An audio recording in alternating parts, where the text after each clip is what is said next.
Hello and welcome, ladies and gentlemen. My name is Remko Rinkema, and you are watching Run It Back, the show in which we watch old school poker action, have some fun with it, have a cool guest on, and take all your questions in the chat. We are live on Facebook, on YouTube, and on Twitch. And today, Robert Iler is joining me to watch some throwback old school high stakes poker action. Robert, first and foremost, how are you doing? I'm great, man. Thanks for having me. Yeah, man, I'm super excited to have you on the show. We spoke briefly in Vegas, I believe, a couple summers ago. I know you're a huge poker fan. I know you're a huge poker player yourself. And I asked you, what should we watch? And your answer was very clear. High stakes poker. We got to watch high stakes poker. Let's start with that. How did this passion for poker start? And what do you remember about the era during which this was all on TV? The first thing I remember is the worst thing you could do at like an underground poker game was put on high stakes poker because it just, everyone stopped paying attention to the poker game and slowed down the action and everybody just wanted to watch. Cause the most fun thing you would think would be to play poker, but this show was so good back then that it was like, watching this was better than going to play poker. Yeah, that's a great point. It ran for 7 seasons. Incredible on GSN. Shout out to Maury Escandani, of course, Gabe Kaplan, AJ Benza, all of those involved. And now it's back. We have it on PokerGO. New season is out. We had some insane hands. Tom Dwan played one of the biggest pots we've ever seen, almost $1 million. And then, of course, we had the insane fold by Doug Polk versus Phil Hellmuth in one of the recent episodes. Are you still keeping tabs on poker on TV? Only high stakes poker. Yeah, as soon as I heard that was back, I went to watch that. And then when they had a couple of years ago, it was like the high stakes, was it super high limit? Super high roller cash game, yeah. That was great too, yeah. Yeah, I mean, there's something about the cash games that just make this truly special. And in order to make this episode for you guys at home extra special, we are watching 3 consecutive episodes tonight. So it's going to be about a 2-hour show. And we are watching one episode that you're watching right now from season 4, one from season 5, and one from season 6. So we have a lot of poker history to cover. I asked Robert what his favorite players were, and those were basically in all those seasons. And we're starting off with some classic Jamie Gold and Sammy Farha action, and we'll turn up the sound every now and then. But basically, for the most part, this show is a podcast, and we can take your questions and talk about whatever you guys want, and every now and then we'll pay close attention to the action. By the way, the hat that Mr. Safai is wearing over there is actually for sale. PokerGoShop.com. We have high-stakes poker hats available right now, and they look pretty dope, if I say so myself. Robert, have you been playing a lot? We've had a pandemic year, no WSOP last year. Are you staying sharp? Are you still getting into action? I might have played a couple of outdoor games in some spots that won't be said where, but yeah, I played some games. Actually, this week was my first time back into a casino. I went to Hollywood Park for about 2 hours, but it's so crazy that I went in with a bottle of water and they told me I can't bring the bottle of water in because I guess what happened was everybody has their mask on, but I guess people were taking sips of water and pulling their mask down and then just leaving it and saying like, oh, I'm drinking my water. So after 2 hours, I was like, I'm too thirsty. This is too disgusting. Like going to a casino in LA is already disgusting. To add COVID on top of it. And then they're like, you can't drink. And then you're like sweating, your mask is on, you're uncomfortable. I was like, you know what? I got a little bit of action. I'm back. I guess it was cool. And then obviously, like, in the beginning of pandemic, everybody went right to online poker. I did for sure, like big time. And yeah, it was awesome. It was great. It felt like 15 years ago again, or whenever that was. Yeah, I mean, the new online boom that happened while the pandemic was just getting started was massive. And then, of course, a lot of bankrolls were busted along the way, and now it seems like it has slowed down quite a bit online as live is sort of booming in Vegas right now. I'm in Vegas right now. Tournaments are popping off left and right. They're getting big turnouts. You still got some ambition left as far as live events. Are you going to make a comeback? Are you going to play some tournaments? You know what? I was watching this recent high stakes poker, and Tom Dwan said it best. He's like, this game isn't as fun anymore now that everyone's figured it out. It's like if somebody can go and study for a month and learn what I learned in 3 years, it's kind of irritating. And it just, because I moved to Vegas, I don't know, 3 years ago to play poker because I was playing in New York and I was loving it. And I got to Vegas and I was like, man, this is brutal. Like it was just, every table is like 6 or 7 kids with the headphones and they're quiet. And listen, I become like that too. Like I prefer to be that way at the table too, but it's just, it was just rough. Like I was Vegas, I got sober 8 years ago, and Vegas is just not the place for me anymore.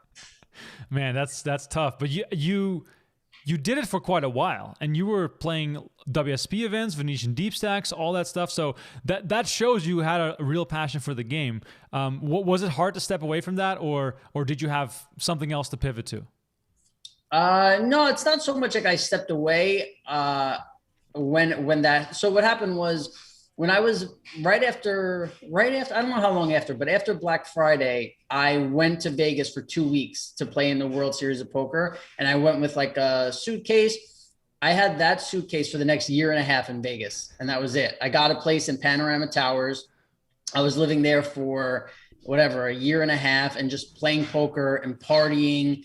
And then I went back to New York. I don't know, like poker is a weird thing. Like I hear people talk about, like, I'm not going to play poker. I'm retiring from poker. And for me, it's like, it comes in waves, where like all of a sudden I'm playing poker for 3 months nonstop. Then for a month and a half, I'm doing something else. I get sidetracked or I forget, or just like, I feel like the games aren't good. Like in Vegas, honestly, there were times where like January, February, I just felt it was kind of dead and it wasn't fun to play anymore. But then, like when the Super Bowl would come around, it was like the most fun I've ever had in my life, Yeah, no, that's a great point. I mean, I'm just excited for WSP to come back at some point this year. If I'm betting on it with my own money, I would say somewhere in the fall is probably realistic.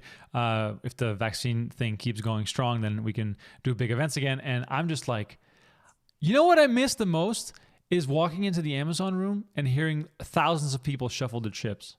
That sound to me, that's poker. I was at a poker table one time at Aria, and I was right next to the floor, like the stand, and somebody came over who was playing poker, who I guess it was their first time, and they asked the floor if they could make the noise stop. and the floor was like, what noise would you like to stop? And they were like, that like cricket kind of like sound, whatever. And they were like, she was like, that's 180 players shuffling their chips. What, you want me to go tell them all to stop? It was great. That's awesome. I mean, I even shuffle chips like right now as we speak. I got some circuit chips from the new casino. I just shuffle chips all day, every day. It's a kind of a bad habit. But yeah, people in the chat, if you have any questions for Robert in the chat today, just send them in live on Twitch, Facebook, and YouTube. We're watching High Stakes Poker. We'll turn up the sound every now and then. Robert, if you see a hand that you like, we'll definitely listen in on it because I know there's going to be some great one-liners from all these characters on the show. Colin comes in with the question. He was wondering what stakes you were playing while you were out here in Vegas. Usually 2-5. Like I liked wins 2-5 is pretty cool. Like that $1,500 cap. I would move up sometimes, and sometimes I'd go to the win and be waiting to be seated at 2-5 and just go sit at the 1-3, and the 1-3 was so good that when they called my name, I'm like, I'm not moving. Everyone here has $1,500 in front of them too. Like I'm not going over there. And it was just and then every now and then I'd go play 5-10, like those when March Madness would come around at 5-10, and then poker is just weird, right? It's like sometimes I go to the casino with, you go with a plan, and then all of a sudden someone's like, we should make this game 5-10. And then people want to do this and that. Next thing you know, you have like 8,000 on the table and you're like, wait, what just happened? I thought I was buying in for a small game. But when I first moved to Vegas, I was playing a lot of 1-3, and I just wanted to know, like, if I stop acting, can I just make it as a poker player? Like, that's what I really wanted to know. And then the second time I moved there, I was, I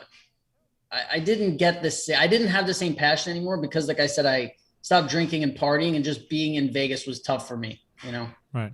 When you said stop acting, see if you could make it as a poker player, was stopping acting like an active decision of like, I am done with this? Or was it more so like, oh, I'm going to try something else and see if I like it and if I can do that? I told my manager I wanted a break for a little bit, and that's it's been 13 years now, like 14 Wow. years. But the idea of playing poker for so long and kind of doing what I want and making my own schedule, and then to go back to acting where it's like, okay, you're going to sit here, you're going to eat this, you're going to say this, you're going to show up at this time, you're going to wear these clothes, you're going to do I just start so I actually started a podcast with the girl who played my sister on Sopranos and our friend Kasim about a year ago, like right before the pandemic, which is great. I moved here to start a podcast to LA. And that's more my speed. No one's telling you, okay, you got to be here at exactly this time and sit here and eat. Oh no, like don't stand there, stand here. And just, it starts even when I was at the World Series of Poker, whenever it was the last one, I ran deep in a tournament and I couldn't take it. Honestly, like there were 60 people left. And I'm like, I can't, the whole reason I got into poker is like, I don't like to rush, and it's like, all right, we got 5 minutes to eat. Did you go to the bathroom? I'm like, I don't know how people like tournament grinders are just legends for dealing with that. I can't do it. I like to like take my time getting ready and chill and not worry. It's like, oh, I'm going to play a cash game. It's like, oh, if I leave now or in 45 minutes, who cares? Like it's going to be there the whole time. I mean, that's kind of the life though, is to be like unrestrained from anything. You're just like always living on your own clock. How long can we sustain this lifestyle? How long can I, without working, you mean? No, yeah. I mean, it sounds like you're just chilling all the time. Yeah. I mean, I thought you meant like, how long do I not have to go back to work for? Listen, if Bitcoin keeps going up, baby, we're done. I'm retired. I retired at 22, but, yeah, it all depends. I still have some money left. I got some investments out there. Hopefully things work out. And then if not, I could always fall back on poker. I could fall back on acting. I'm not too, or I could just move in with my uncle and live with him. And as long as I got, lately, like I'm really into just eating healthy and working out and exercising and this, as long as I got that and meditation and I could watch, I could still afford PokerGo every month. We're good. There we go. That's all you need. And of course, as long as you have an uncle to move into, that's always like the best backup plan possible. So yeah. Totally feeling you on that. For the people in the chat, I'm joined by Robert Iler today. Of course, AJ from The Sopranos, probably everyone's favorite show. Funny story. I'm from the Netherlands originally, so growing up, it wasn't on TV in the Netherlands. So I had no idea about the show. Everybody always told me that it was awesome. I did not start watching Sopranos until probably 2016. So I basically watched everything in one go. And this is funny, except for the final season. I've never watched the final season. So I watched the first 5, and I haven't never watched season 6. So people always talk about the ending. I've never seen it. So maybe this is my way of making it my own story, but never got around to watching it. However, I know from listening to you on podcasts that you've never watched the show. Like you're just like, I'm not going to watch it. Is this like, you're telling yourself, I will never watch it, or is it just the way it happened and now you're sort of like, this is fine?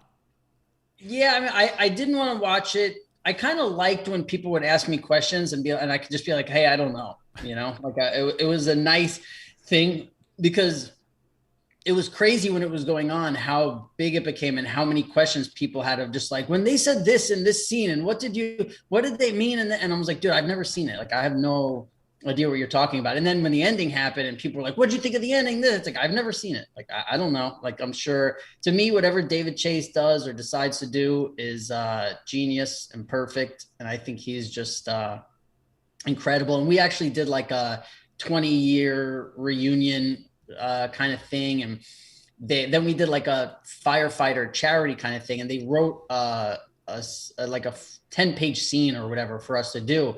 And it was crazy how amazing they are at writing these characters, because as soon as you read your line, it was like, bang, like right. I mean, I hadn't thought about what I did to do like AJ for 14 years or whatever. And then as soon as I read the line, it was like, oh yeah, this guy, like, this like annoying kind of, but wait, are we cursing here? What's going on? Yeah, you can curse all you want. Yeah, he's just like an annoying kind of piece of shit kid, and just it's like, I guess I must have a part of that in me because it came right back. I mean, that's just natural for you. That's a good thing to have. The biggest question that I had about Sopranos is if we hypothetically picture the show continuing, AJ is going to eventually develop a gambling habit. He's going to go to the casinos. He's going to get seriously into crypto. That's like the career arc, right? For sure. Yeah. I think,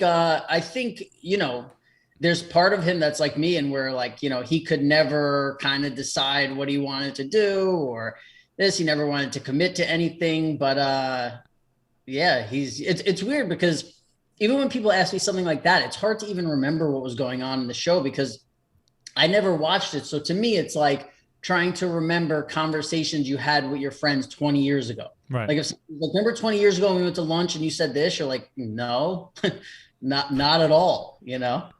That's actually really funny. I hope that someday you'll get around to watching it. And I'm sure that'll bring back more stories and memories for sure.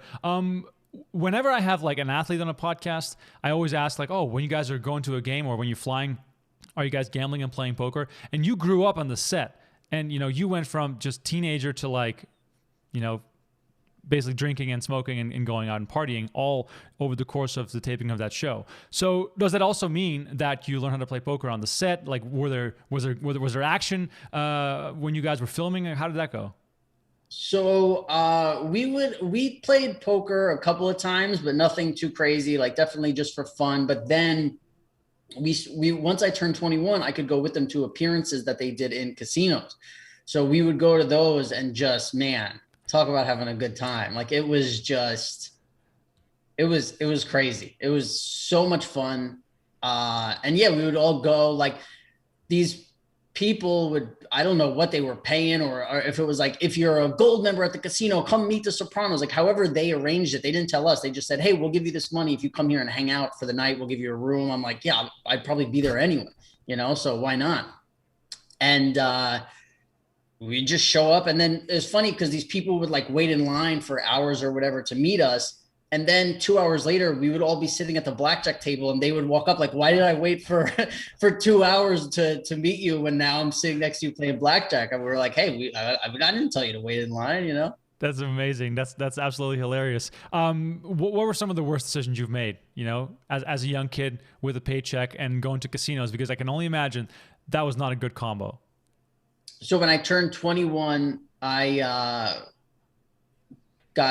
there's a club that's still in Vegas called Tao, where they flew out me and like 20 of my friends and threw a giant party and everything.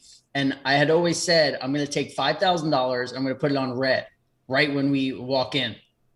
So we walk into the Venetian and I take $5,000 and I'm wasted already from like the plane, you know. I put $5,000 on red and it's like bink, but a bink. I swear it hit red 21 for my 21st birthday. And we went nuts. Like everybody's it. So now I'm drunk asshole. I'm like, let it keep going. Let it keep going. Red. It's like bink, but a bink, bink. Red. Now I have $20,000 there. And I'm like, my friends are like, yo, that was like the most money we'd ever seen in our lives. And my friends like, yo, like grab the money, take it. I'm like, let it ride. I'm like, I want 40, you know, screaming everything. And it was literally like bink, but a bink. It was like black too. And she just took the 20,000 and it was like being at a funeral. Right. It really, like the way that it changed and it was all so fast. And I saw her just, and it's even worse because the $20,000 goes down that black hole in the table and you can't believe that you just lost $20,000. But after that, I was a pretty responsible gambler. Like I always made my max on my ATM limit 1,000. So if I was steaming or partying or whatever, it's like the most I could lose is 1,000. And yeah, nothing too crazy. Wow, that's actually pretty responsible. I mean, I feel like most kids that are 21 and end up in Vegas do a whole lot worse. But the sound of hands full, a mountain of chips hitting the bottom of the drop box at a roulette table, that is one of the most deflating sounds imaginable. Because especially when all the chips are yours. Yes, exactly. When it's all yours, it's even worse. Every chip. And then I had one of my friends who went with me like $100 and was like, man, I can't believe you said we should let it ride this as my $20,000 goes down the hole. It was, but it was one of the best weekends of my whole life. That's amazing. All right, guys, we are watching High Stakes Poker. It is season 4 right now. We're doing 3 episodes tonight on the show. So as Jason was asking on Facebook, do they talk the whole time or are there commentators? Well, AJ Benza and Gabe Kaplan voiced this show like 15 years ago. We're just having some fun with it today. Let's see what Jamie Gold has to say because we haven't even watched a single-handed poker yet. Too much time on your hands to find a hobby. What about charity work? 35 more. Not supposed to comment about the game. Jamie Gold raises the 4,700 with his ace-8. And here comes Ellie. He's going to call with his 10-6 suited. No, give me your cigar and go ahead. I'll take it. Jimmy, you got the button? I do. He can't. He's gonna go. That's all I got. He can't catch Use the bathroom and then flop comes 5-6 ace. Okay, man. Check, check. And then 9 on the turn. Jamie's not checking anymore. 10,000. That's the same bet he made when he bluffed Ellie last time, but Right. Ellie's calling. Ellie's going to need a 10 or a 6. Nope, 5 of hearts. I got an ace. All right, a little bit of passive action there on this episode of High Stakes Poker. Of course, Jamie Gold, one of the all-time blasters on High Stakes Poker, involved in many crazy hands. Who were your favorite players to watch on the show?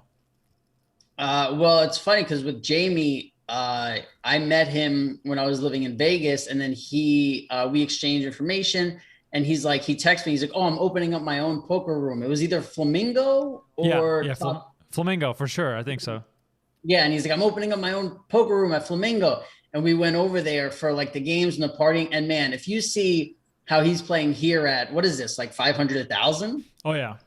Yeah, so you imagine how he was playing at 2.5. Like it was just, every pot, all in, crazy, fun.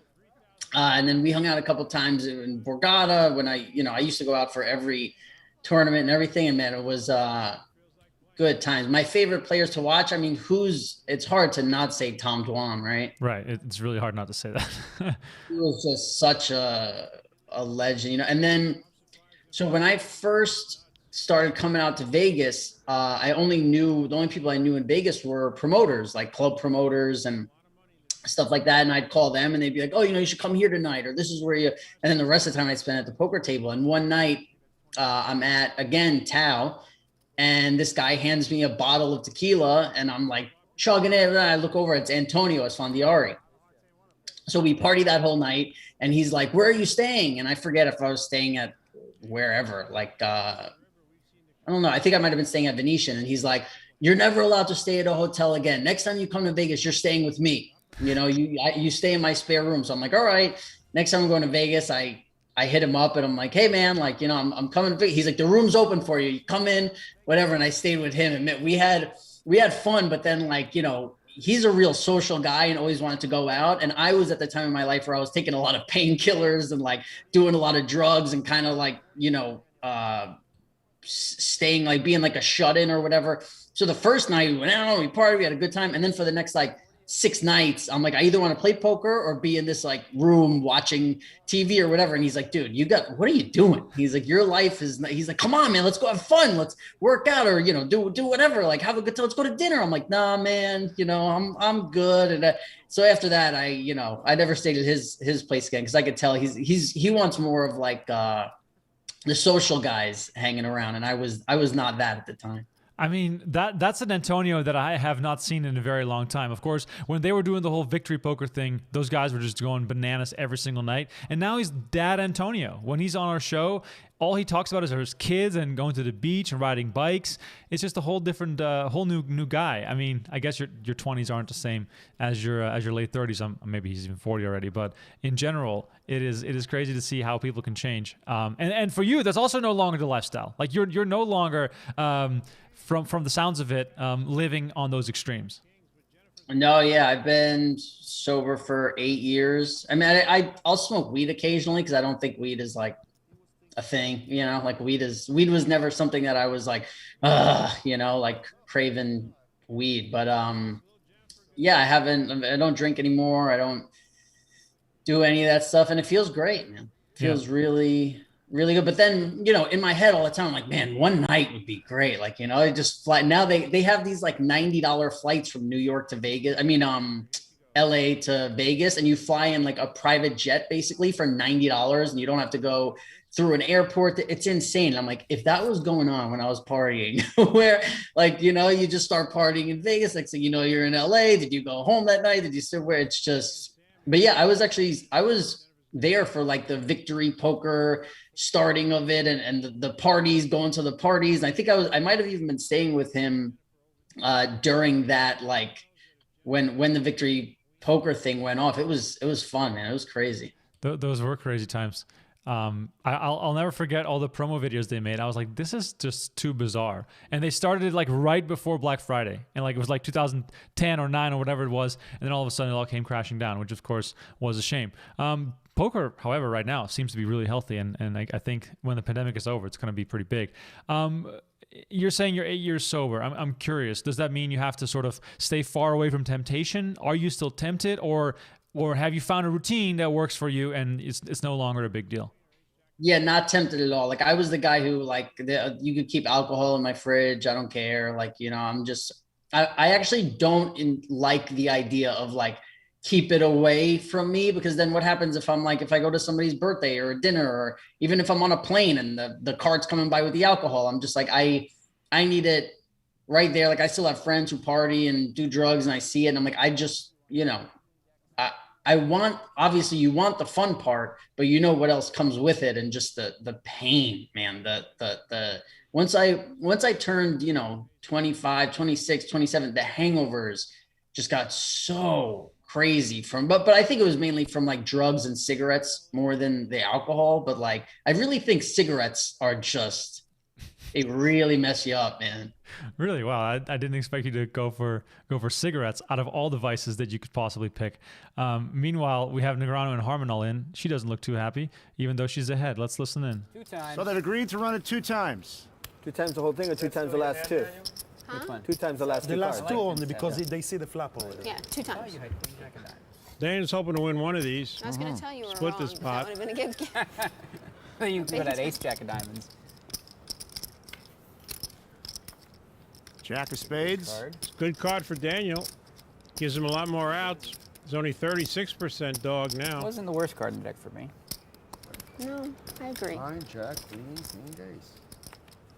There's a 9 of spades for One Daniel. me. That's one of his outs. Oh, if it was a spade on the flop. Good thing we ran it twice. Good thing for Jennifer. You don't know yet. Well, I mean, that's true. I could win both. Another Ace big of card. spades. Another good card for Daniel.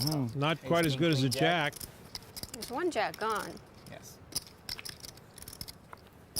And a queen. Wow.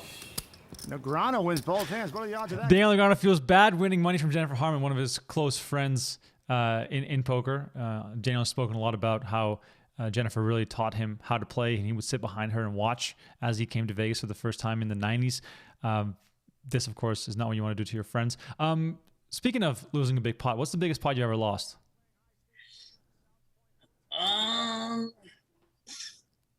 I don't know. I try and remember the biggest pots I ever won more. The biggest pots I've ever lost are. Let's call that roulette spin. You're the biggest pot you ever lost. Yeah. I've had some bad roulette. You know, drinking and roulette don't go hand in hand. But when I remember, I don't remember the size of the pot, but I remember always thinking that, you know, online poker was rigged or whatever. And I was like 22.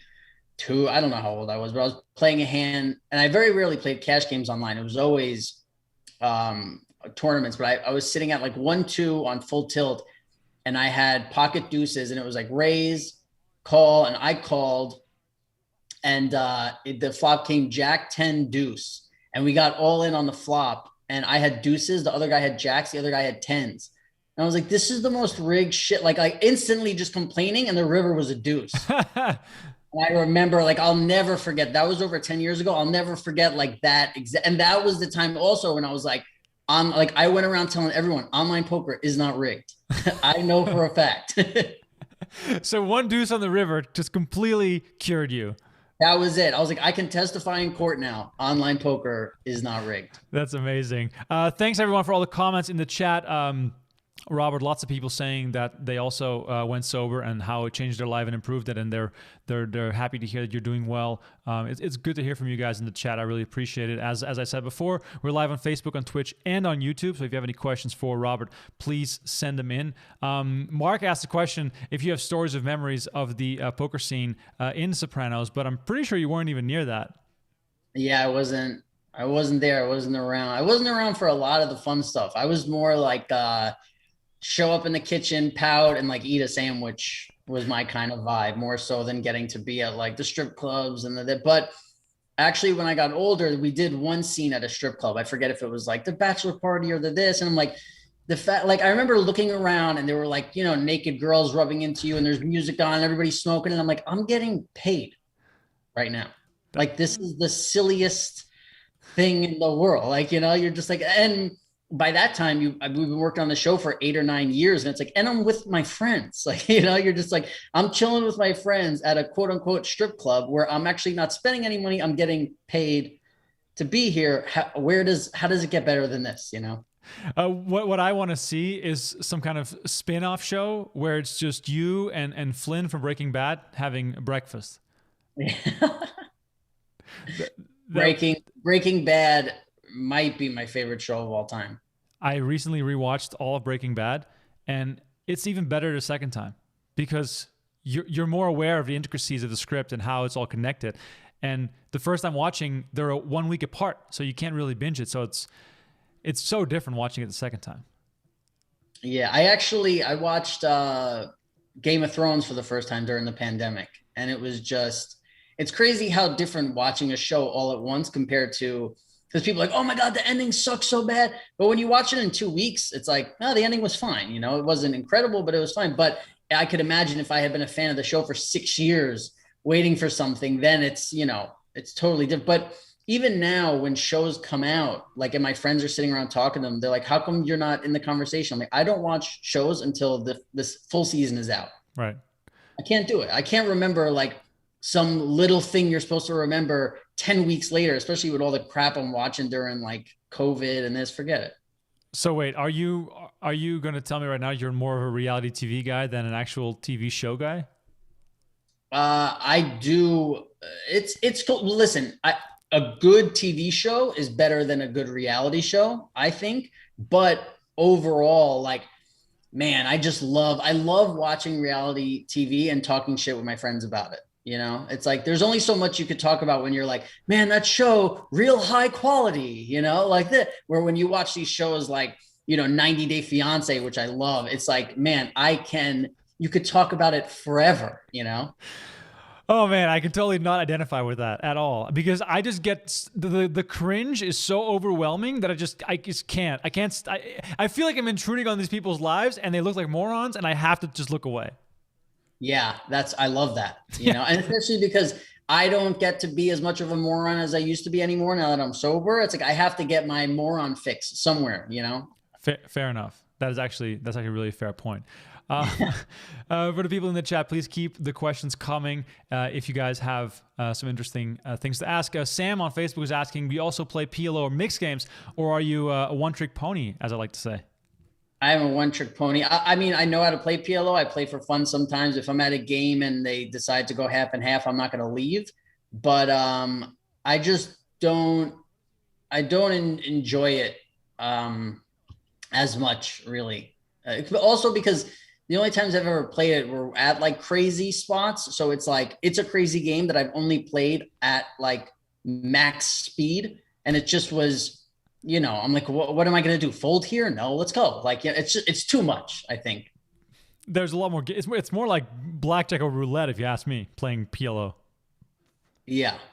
There's definitely, I can never fold. That's my problem.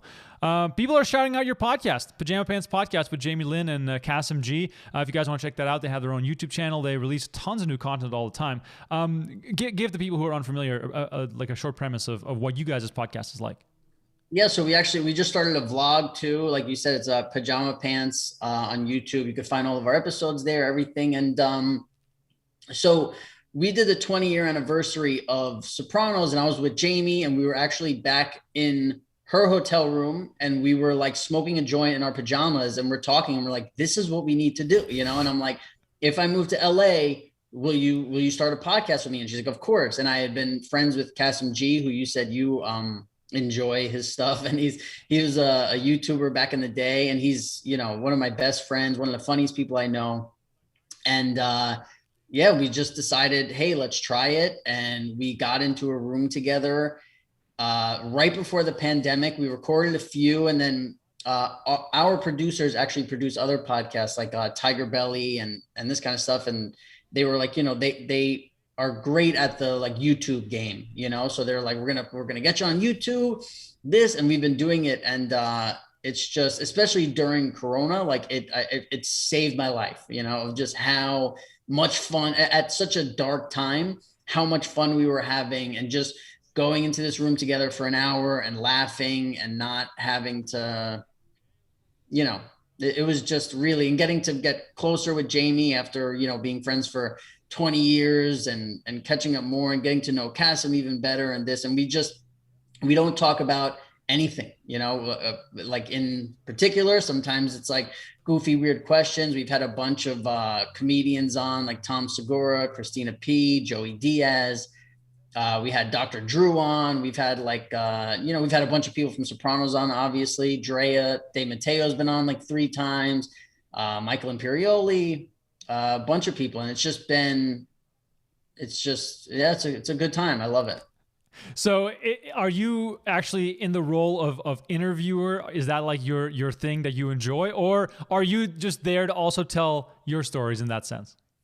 Honestly, I, like most of the people who enjoy the podcast, enjoy our episodes more where we don't have guests, because we just sit around and like, I'll just jot down like 15 topics, and sometimes we get to them, sometimes we don't, but it's as simple as, what was your biggest regret in life? What was your big, just whatever it is, random questions. And so when there's a guest on that very well, I love it. But when there's a guest on who you don't know, you kind of have to do the small talk in the beginning. And that's not what I enjoy. I love getting right to just, goofiest.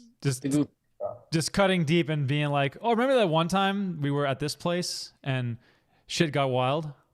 Yeah, everything, just it's, and things coming up that you're completely not prepared for, and I also feel interviewing people, like you could see an interview of someone anywhere, where it's like, so where'd you get your start? And it's like, if somebody really wants to know that about someone we're talking to, they could just type that in on Google, where I would prefer to have a conversation that like the 4 of us in that room are only capable of having, instead of being asked, where'd you get your start? And then it's like, oh, you've heard that on every interview this person's ever done. Yeah, that's why I when I tweeted about having you on the show, I got some DMs and from friends, and they're like, "Oh, that's so cool. I'm a huge fan of The Sopranos, but I don't think you should be asking about that because everybody always asks about that." And I'm like, "Yeah, I know." I also, small fact for people who are watching, I never prepare for any of my podcasts. Never, not a single moment or second. I only just coast on what I know, and I just like having conversations. So sometimes it'll come up, but it is one of those things, like you said, like if you do a podcast with someone who's done a million interviews, if you ask them all the questions that I can now think of off the top of my head, those are all stupid because you can find the answer in other videos. So yeah, that's why I love my format, because we also get to watch some poker along the way and just shoot the shit and talk about gambling. But it is interesting how podcasting used to be very much, produced, and there was one singular topic, and it was always very straight line when it first started. And now, like you said, it is just about having that conversation, and the people have a chance to sort of eavesdrop on what you and your friends are talking about, which is just so completely different from how podcasting first started, right? Yeah, and like one of our first guests was this comedian, Joey Diaz, who has a huge podcast. He's a great guy. He's actually in the Sopranos movie that's coming out in October. And he said to me, he's like, listen, what people want is a wiretap.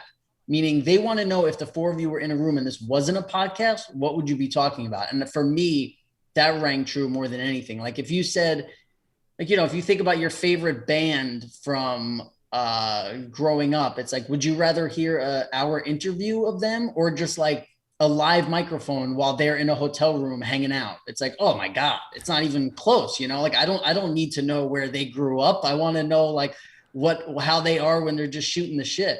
Yeah, that's a good point. For the people who are wondering, is this live? Yes, it is live. Robert and I are talking live. We are watching old school 15-year-old high-stakes poker. For the people who are sick and tired of us talking, which I see some in the chat, you can just go to PokerGO.com, watch all 7 seasons of high-stakes poker, and you'll never hear us talk ever again. That's the whole beauty of this show. We're here to have fun and watch some of our favorite poker content. And, that said, this is a multi-way pod. Let's listen in and see if Sammy does anything stupid. I call. Sorry. Quick call from Jamie. Sorry. Sammy bets 12,000 with I nothing. wasn't thinking. I was always calling. Sorry. Jamie calls. Sammy actually needs an Sammy. ace. I haven't beat nobody in the pot. Me and you. I know I'm gonna Give bluff me you something out. good. Give me something good. 5 of clubs. Jamie wants something good. How's your kicker? What? With the 3. I wish I had one. I wish I had one too. And Sammy's going to give him something good. Yeah. 35,000. If Jamie calls, but I don't see how Jamie can call here. Sammy. He can't beat any queen that Sammy could have. Plus, Sammy is very capable of playing a 3. So it's a great bet by Sammy. Mm-hmm. You're thinking about it. What's that? What you doing, Phil? I gave him 25,000. He gave me 5. Okay, there's 5. Who's that? That's how you make your money. Thank you. Oh, good luck. Stone cold bluff for Sammy. Takes the pot. Unlit cigar, talking shit. This is just perfect. I don't even. When I was like I think right when PokerGo was starting, I got invited to play. I lived across the street, so it was amazing. They're like, "Do you want to come play in a game with Phil Hellmuth and Jennifer Tilly and a couple other people?" And I had met Phil before. I'm like, "Yeah, sure. We'll go over there." My friend owns a restaurant, Catch, in Aria. So they're like, "Oh, they invite him, and he brings it's a sushi place. He bring a bunch of sushi, and we're all hanging out." And somebody, it's only 5-10, and somebody raises under the gun, and it gets to me. I don't know where I was. Let's say like the cutoff or whatever, and I 3-bet, and so maybe I make it 110 or something, and it gets to Hellmuth, and he's like tanking, and he starts talking to me, trying to get a read off me. So I'm like, we're on TV. Like, it's Hellmuth. Like, what are you kidding me? I'm not going to sit here with some stone face. So we're going back and forth, and we're, talking to kind of shit to each other, this. And I'm like, why are you? He's like, something so weird is going on. I'm like, Phil, you're a professional poker player. It's a 3-bet. Like, it's not that weird. Like, you should know what to do here. Blah, blah. So he goes, all right, fine. You know what? He goes, I'm going to do something really crazy here. And like, he showed Jennifer Tilly his hand as if like, look how good what I'm doing is. And he folded.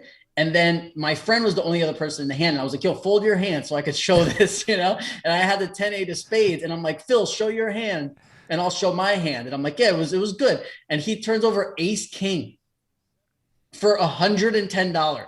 And I flipped over the 10-8 suited. I'm like, dude, you are like, who's folding ace king to 3-bets? And listen, I shouldn't talk shit about Phil Hellmuth. You should talk shit about. Keep going. Yeah, Phil Hellmuth. He's one of the, has more bracelets than anybody. But I mean, to fold ace king at a 5-10 game to a 3-bet it's crazy. Like, I don't know. I've never done that, but I don't know if I've ever seen anyone do it or heard someone talk about there is a reason for it. I mean, it's pretty incredible.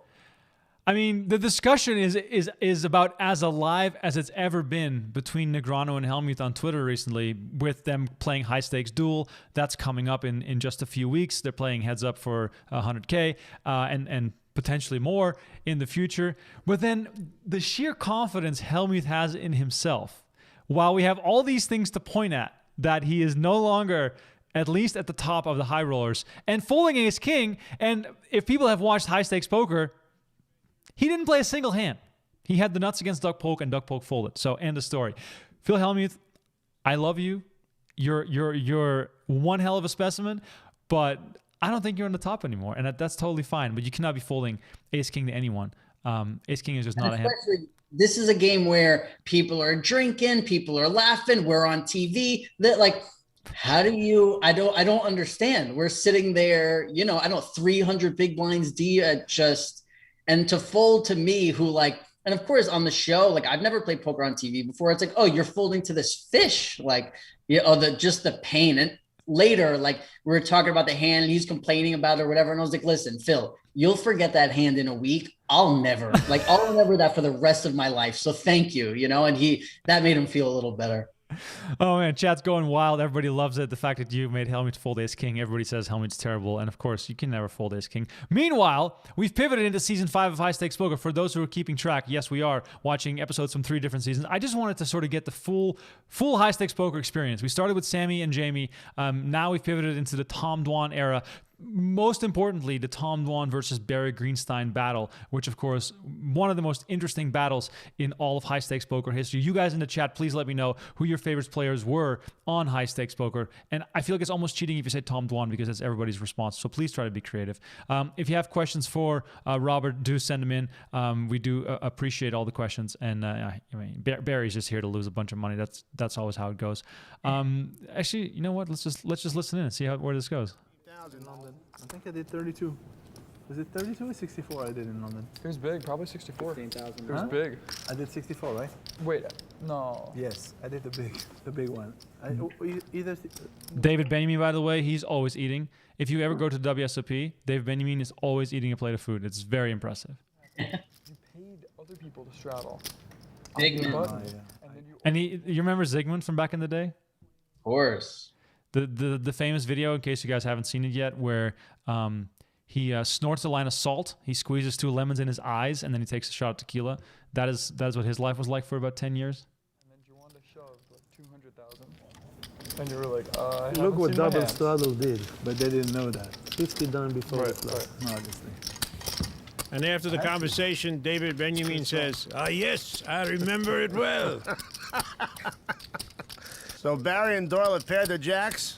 I think I'm just Barry's going got so the ace down. kicker.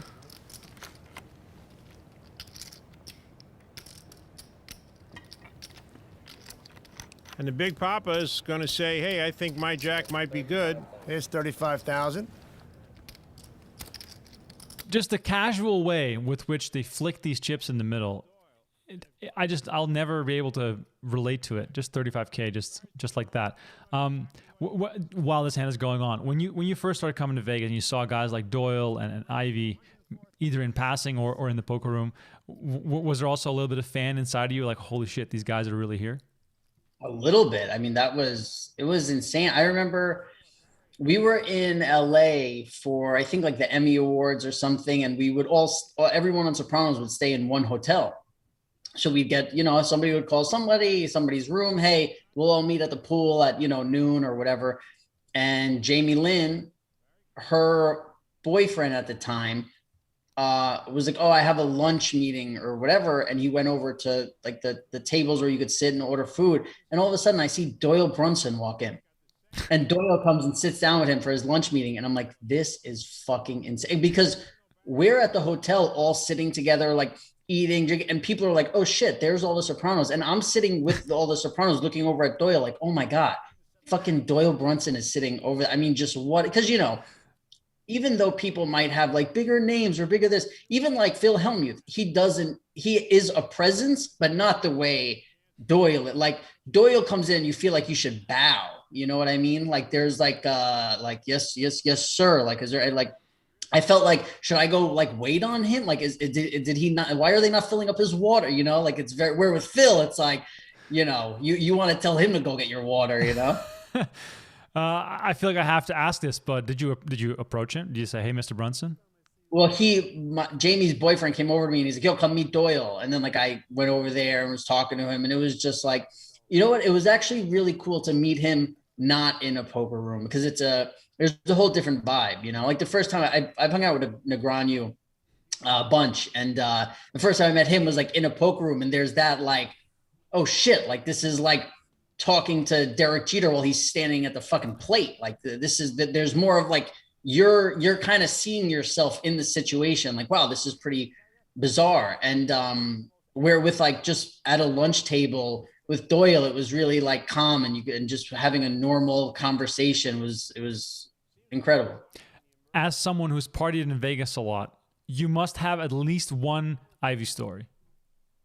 Yeah. I mean, I partied with Ivy at Tao. Definitely was crazy. But I was just, I was like the star of my own music video for a few years there, longer, where I was just so like wrapped up in everything that was going on, and then put me in Vegas on top of that. And this where it was like I think it would be crazier if I saw Phil Ivey at like a bar in Manhattan, I would have this like Phil Ivey story where like you're in Vegas, you're gambling, you're partying, there's girls, you're going to strip club, there's Phil Ivey. That like it just becomes a thing in the night where you're like, holy shit, man, this is pretty cool. Where, Ivey's just at that time he was somebody where, if they were like, oh, like to me, it's the same thing as being like Michael Jordan is at the table next to you. It was like, holy shit, man, Phil Ivey's over there. It's pretty cool.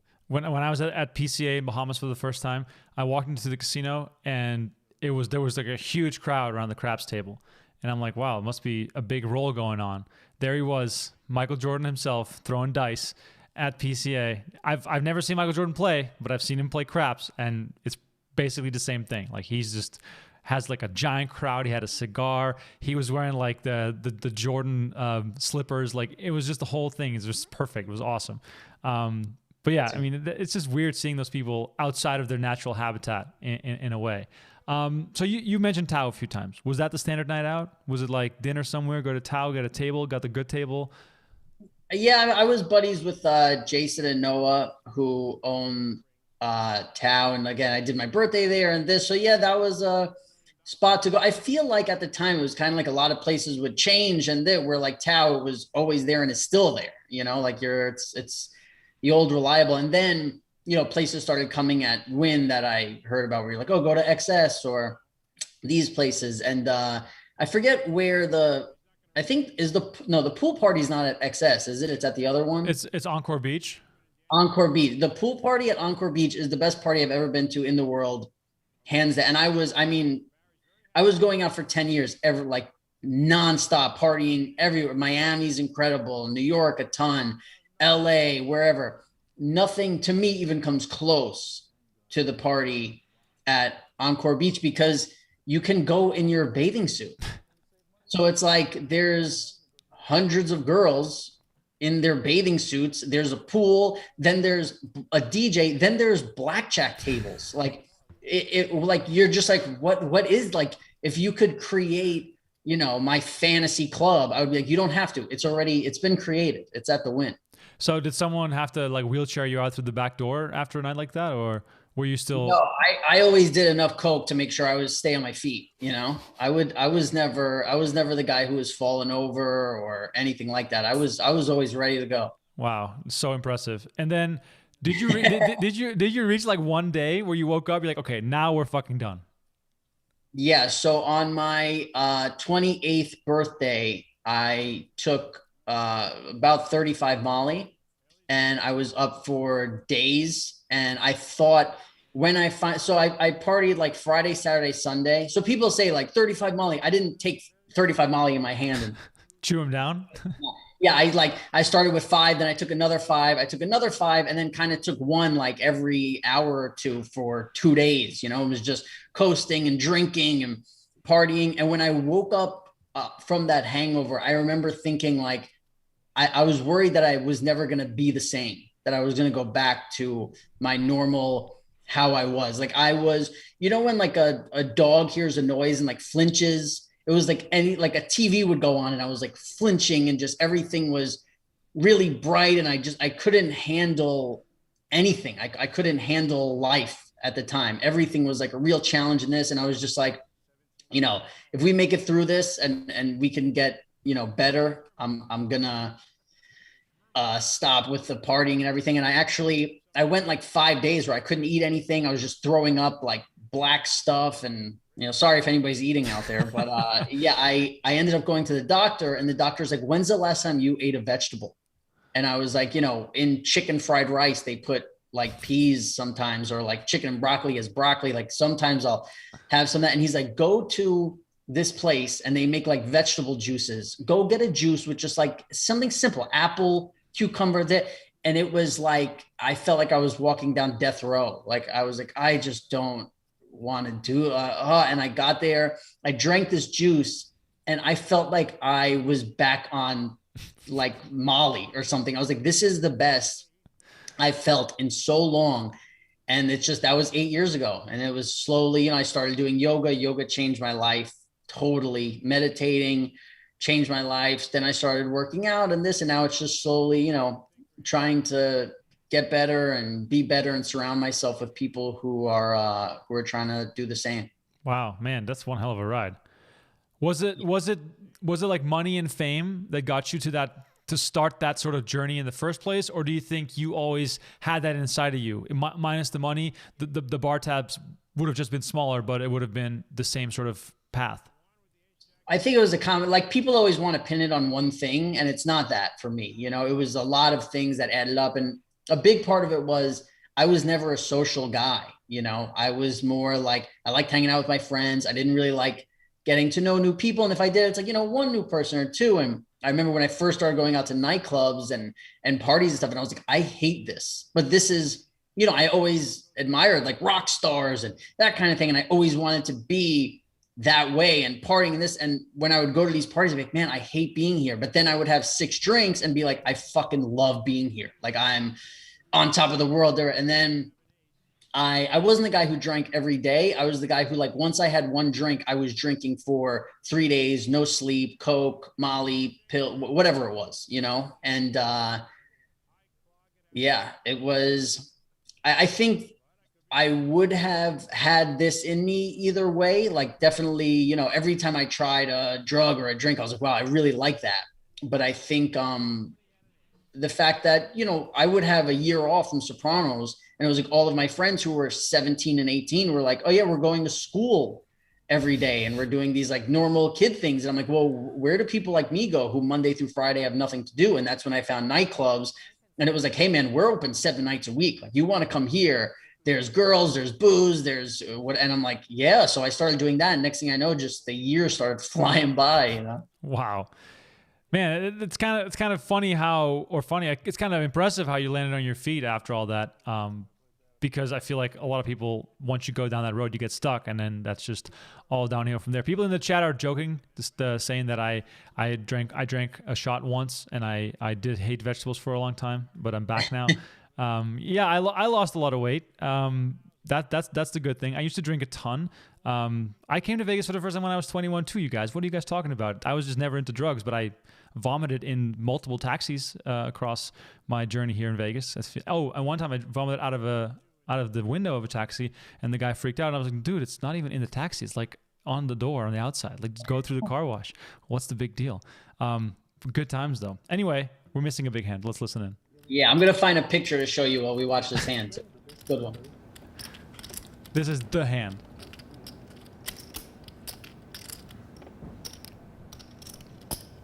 All right, he's going to call. Peter Eastgate might raise. He might think Ace King's the best hand here.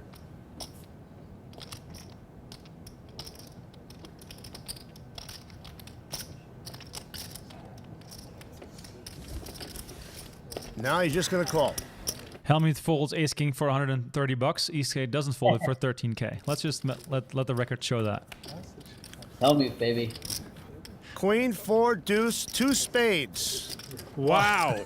Wow. What is it that Francis Scott Key said when he was in the Baltimore Harbor? Bombs bursting in air. A rocket's red glare. That's what we're going to see here in this hand. Tom Dwan's got top pair and a flush draw. Barry's got aces. And when the hand is over, let's see who remains at the dawn's early light.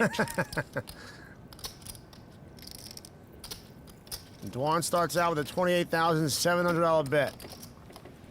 Peter Eastgate's missed the flop. I don't see him calling here.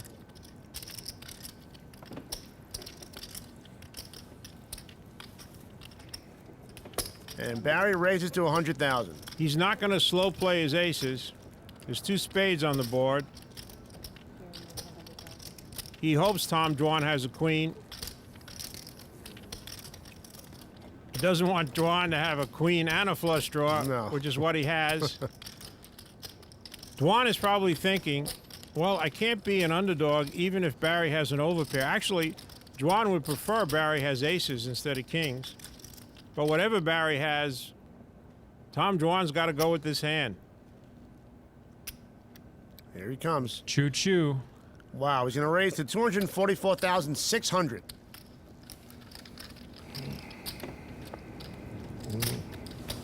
Barry says okay. He's going to put Dwan all in. Oh, man. Barry's hoping that Dwan has the kind of hand he has and not a set of deuces or a set of fours. Yeah, I'm all in case we're not. You got anything? A little bit of something. Are we flipping them? You guys got anything? Oh, I figured. Best hand. This is. Pay attention here. This is one of my favorite quotes of all time. That's what I figured you had. I guess I could have taken the card off. Why don't we take those back?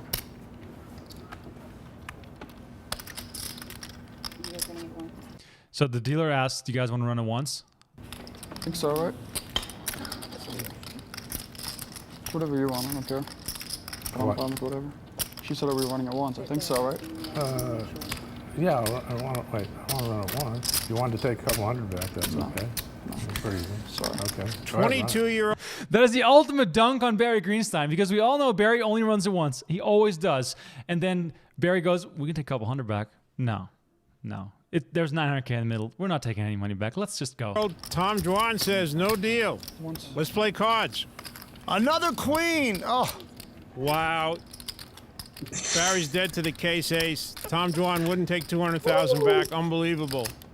You don't want to do what I want to do, run it twice. I'm not going to do what you want to do. No case ace. Tom Dwan has just won the biggest hand in the history of televised poker. Over $900,000 in a hand with no deal. 200. If only Phil Hellmuth would have played ball, you could have had a chance to play one of the biggest pots in televised poker history. But the 10-8 suited raise just got through on its own. It's worth. It's a thing of beauty. Let me know in the chat if this is not in your top 3 hands of all time. Something's probably wrong with you. But that hand is one of my favorites of all time, just because of what Dwan says, turning Barry down in his negotiation to take a couple hundred back. Barry, of course, just getting punished left, right, and center. Were you going to show me something? Were you looking for a photo? No, I had a picture of me on the Vegas Strip, and I'm hanging. Half of my body is hanging out of the taxi cab while we're driving down the Strip, and my friend was in another cab and took the photo. But for some reason, I can't find it. But I know how much like drugs I had on me at the time, and that's what's scary, because I'm like, how the hell? If I would have got if they pulled over that cab, like I don't know how much, like I might be. I don't know if I'd still be in a Vegas prison or how that works. But hold on, where's? True. Yeah, it's not interesting to be on my phone during this. But yeah, I'm hanging. I could send it to you later. I'm hanging out of the taxi, like half my body is out, like my ass is out of the cabin. I'm in the front seat of it, and I just remember screaming the words to some song, and I'm just having the greatest time of all time, which like that could turn into one of the worst days of my entire life if I just had gotten pulled over, and luckily I did not. Wow. True Marrow on YouTube is asking, Robert, do you think that if you could go back in time that you could beat this game? It depends. Me then? No. Me now, of course. Oh, yeah. There we go. Confidence. I love it. Yeah. I mean, come on. Anybody who plays poker now could beat this game. No? You don't think so? I mean, Eastgate, Dwan, those guys would definitely be picking on us. But Barry is pretty solid. I think, of course, there's some spots, but, these guys also, the lights are on, the cash is on the table. It's not an easy spot in that sense. I was more so thinking about the episode before this. Yeah. You got a good point. Point. Yeah. So this actual table is not like I made it sound like a slam dunk. It's definitely not. You're right. But the episode before this, I would love to play. Yes. I mean, it was Sammy Farha, Jamie Gold. Who else was there? Eli Alezra, Bob Safai. Yeah, that was a beauty of a lineup. Hellmuth was at the table. Yeah, let's go. That would be amazing. People in the chat, by the way, let me know, what season would you have to go back to be a favorite in the game? That's probably the right question to ask. I think the cutoff for me would be season 3, season 4. This is season 5. I think I can no longer beat the game. Zygmunt just intimidates me too much. Dario Minieri, however, who also played on this season, got absolutely destroyed by everyone. I still feel bad for Dario. We haven't heard from him since.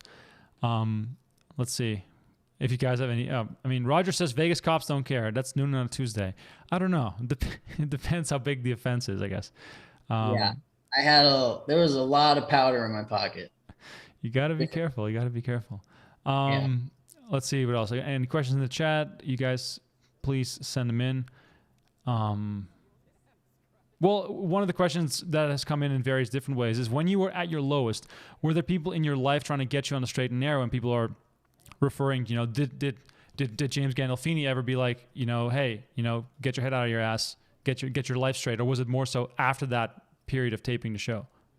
No, it was during that. But what I was always very responsible to, because, when you go out and meet people for drinks or a dinner or this, you're only seeing them for 4 hours, 5 hours or whatever. I would totally keep it together for that. But then I would drink for the next 72 hours, So I have some of my best friends who were like, yeah, I never saw you too bad. But then I had, because, a lot of my best friends didn't do drugs. So they wouldn't be sitting with me in a room with 6 people with the windows painted black for 3 days, just doing drugs and sitting there and those people were on so many drugs that they might not even think that what we were doing was too crazy. But I always kept it together pretty well in front of people. They definitely thought wow, Rob really likes to drink and he gets a little, loud and crazy and whatever. But when you're at a bar with the people or you're at dinner and you're drinking, it wasn't like we were sitting there just being insane. It was the insanity for me always came later, after hours. You go to somebody's apartment on, Saturday morning at 4 or 5 in the morning from a club, and then you're there for the next 36 hours just being disgusting, We know it's just, just happens. You just roll into it. Just happens. It's always fun when you leave a Vegas establishment when the sun is up and you decide to keep going. That's when the real determination comes out. Spearmint Rhino when the sun's coming up is such a, it's almost like hacky now, to do that. But and just to let people know, the low point of my life, it could be right now with my setup. I got to show everybody my setup. So when you're in show business, you're supposed to have some sort of light that makes you look better and whatever. But we did pajama pants from home during the beginning of quarantine, but it was during the day. So I never worried about getting a light or anything. But now tonight we're doing this and the sun goes down. So what I did was I took my flat screen down and I put it here. I'm going to turn the camera. I put it on my couch and it's tilted at me. And I went to YouTube and I typed in bright white screen. So this is a bright white screen for 10 hours. And so, I know people like to pretend that they live in such a fancy way and everything's so glamorous and this, but 10 minutes before we started, I was pulling down my flat screen and propping it up with a bunch of pillows to make this work. This is the most Hollywood podcast ever because I was doing the dishes because you could see him in the background, and the light that I have is a $10 makeup light from Target at checkout. It's it works. I mean, look how great I look. It's perfect. But yeah, showbiz, man, it's a wonderful thing. I appreciate the insight. But it is interesting to me still, going back to you doing the podcast and you getting your life in order and also stepping away from acting. It feels as though there's more time in the day for you to have another passion, have another project or something to work on. Or are you just totally comfortable just taking it easy, doing everything at your own pace? No, I mean, staying, sober and being super healthy. And I like to cook all my own meals, especially since, COVID started and whatever, because the first couple of months of COVID, I was cooking, you couldn't go out to eat. So I'm cooking all my own meals. And now I'm kind of in that routine. So it's working out, trying to be healthy, cooking my own food, doing the podcast, playing poker. There's I feel like I'm not kind of searching for something else. And I'm also highly addicted to podcasts, whether I'm watching podcasts or listening to podcasts or this, but I'm 30. I just turned 36 last week. I'm not one of those guys who likes to plan even, a week in advance, let alone years, but something might switch in me where a year from now where I'm like, I need to get back to work, or I really want to do a certain thing. And yeah, you never, I don't know. And again, it's like when I hear people who are like, I retired from poker. It's like, I didn't retire from acting. I'm just not doing it now. Right. Will I ever do it again? I have no idea. Maybe I'll want to, maybe I'll have that burning passion, or maybe I'll just need money and one day do some, cause it's like when you don't act for however long, 10 years after something like Sopranos, there are all those people who are like, oh, he couldn't get a job after Sopranos. Like, if you don't think I could have got a job after Sopranos, you're an idiot. Like, of course, and listen, I'm not saying, Quentin Tarantino was knocking at my door and Scorsese, but it was like, I could have gone and done a bunch of crappy stuff and made some money, but I just decided like, it's not what I wanted to do. The only acting I really did since Sopranos was I did Law and Order to get out of jury duty in real life. Like I had to go do jury duty in real life, and I got that thing in the mail, and I called up my manager. I'm like, I can't fucking do this. Like it was during like I'm on drugs and shit. I'm like, I'm not gonna go to the courthouses and whatever. So he made a phone call. He called me back. He's like, you want to do an episode of Law and Order next week, and they could get you out of this. They'll write a letter. And I was like, yeah, whatever, sign me up. Like I didn't even ask to see a script, anything. I was just like, yeah, sure, whatever I got to do. That's hilarious. So how much of acting is actual talent and how much of it is actual skill that you have to sort of hone your craft and practice?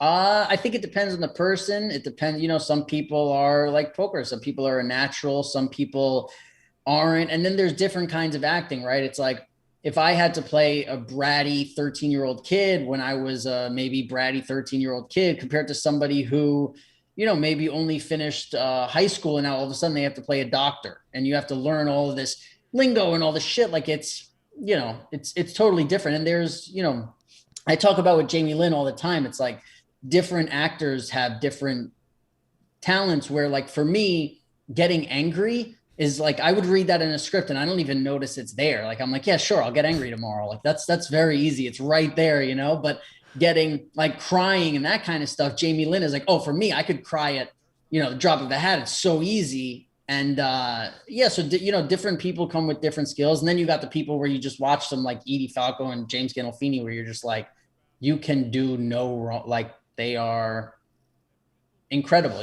How lucky we are that they weren't movie stars. Cause at that time, movie stars didn't really do TV. Like now it's kind of, you could do whatever. But yeah, like we're so lucky that they weren't movie stars and just turning down TV roles all the time, that they both took these roles and getting to be around them. It was incredible. Yeah. I mean, that is what shows do, like Sopranos, Breaking Bad, The Wire. It's like the characters are so natural, and it's just, when you're watching, you get sucked into it. And now that we can binge all these shows, like you just fucking, oh, wait, it's 1:30 in the morning? Yeah, we'll do one more. We'll just keep going. We'll just hit play. And are you still watching? Of course I'm still watching. Howie on Facebook, he says, this is unwatchable because these two guys are blabbering about nothing. Thanks for watching, Howie. I appreciate it. If you don't want to listen to us, go to PokerGO.com right now. Use the promo code HSP to take $20 off the annual sub and just watch all these seasons all in a row. And don't even tell me that you haven't watched this stuff yet, because this is classic stuff. If you've missed this back in the day, you just missed out heavily. And this is Eastgate thinking about a big call. What was that guy's name who you were just talking about? Howie. Yeah, Howie. Make sure you don't go check out my podcast because you'll hate it. There we go. So Pajama Pants Podcast. Don't even try it. Don't even check it out. Don't. Thanks, Howie. Yeah. We appreciate you for not coming by and checking us out. Exactly. Constantine says, wasn't David Benjamin broke going into the session of High Stakes Poker? I do not know about David Benjamin's financial situation. I do know that the hand against Guy Laliberté probably saved his life. In case you guys don't remember, in that hand, they got it all in for $1.3 million, and Guy said, I just want to just play for what's in the middle, and it was like $60K in the middle, and Benjamin was like, yeah, please, because he was basically drawing debt. That was iconic moment, one of my favorite hands ever of High Stakes Poker, because you see Benjamin just shrivel up, because to Guy, it's like pocket change, and to Benjamin, that was probably most of his bankroll. And Elia Lesra talked about that on the show a couple weeks ago. He said that all, if not most of these guys on the show were playing with their own money back in the day. So they were just taking massive, massive shots to play in this televised game because it was so crazy. And yeah, there was some bloodshed during some of these. I think there was an actual quote from Doyle where he said to Guy on that hand, like, this represents one day of your life, but this represents his life. Spot on. Yeah. That is definitely true. Let's see. Brett says, what were the limits of that 7-card stud game in Sopranos season 2? 100 or 200? I don't even know. I don't even remember. I have no idea. That was good though. Whenever there's poker in a show, I have to just watch it multiple times.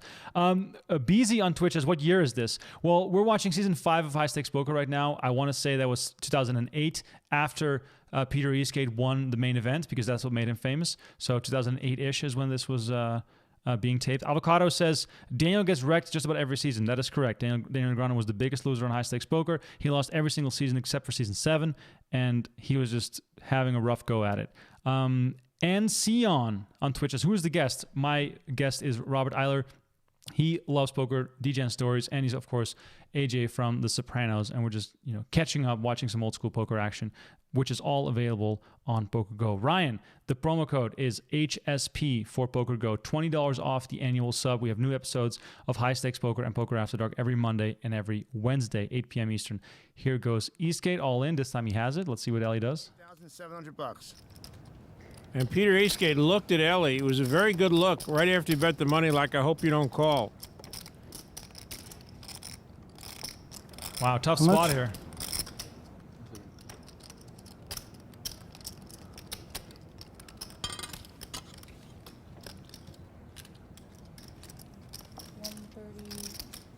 I think now it feels like a fold, then it feels like a call.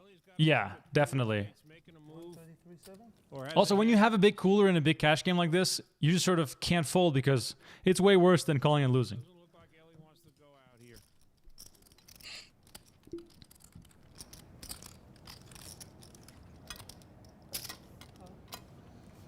Full house.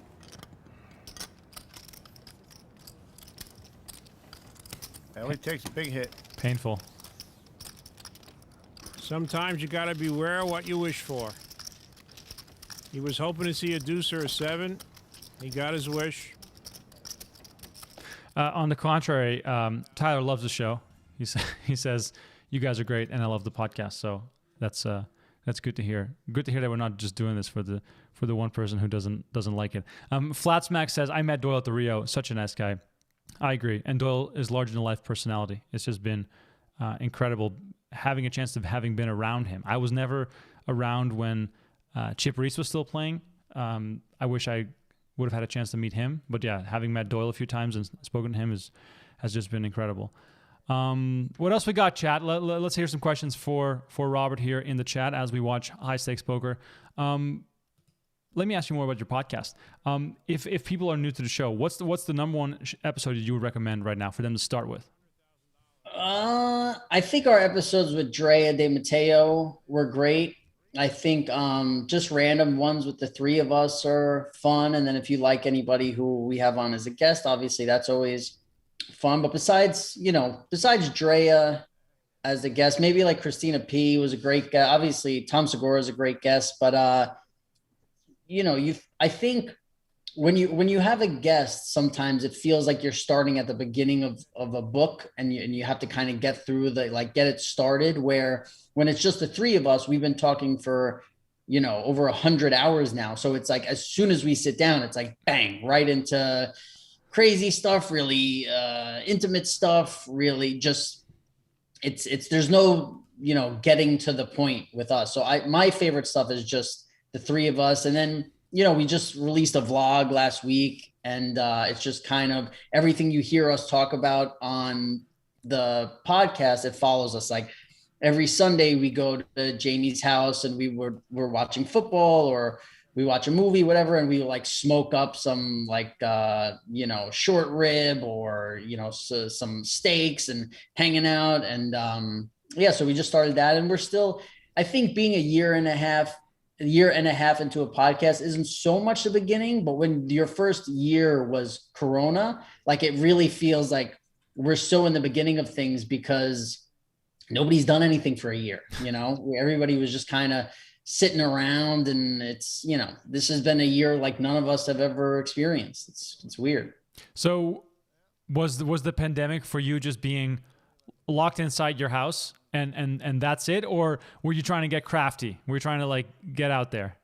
So I very much in the beginning was full on like I'm not leaving my apartment for a while. So I spent over a month alone, and I would go out just for like a run, maybe once a week or something like that. But I think I wish I knew exactly, but I know like the first couple of weeks I didn't even leave my apartment. And because I used to do a ton of drugs, and also because I used to play a ton of poker, like I didn't even notice, you know, people were like 3 weeks in, people were like, I'm really freaking out about all this a long time. I'm like, really, I'm just getting started. Like, you know, like I'm ready to, I could keep this going. But then somewhere around 3 months, I started to be like, wow, I really miss spending time with people, you know, and it started to become, and it's funny because now that things are starting to open up, people will say to me like, hey, you want to go grab dinner? And I just have my like auto response, which is like, oh no, I have to, like I make, you know, you make something up so you don't have to go.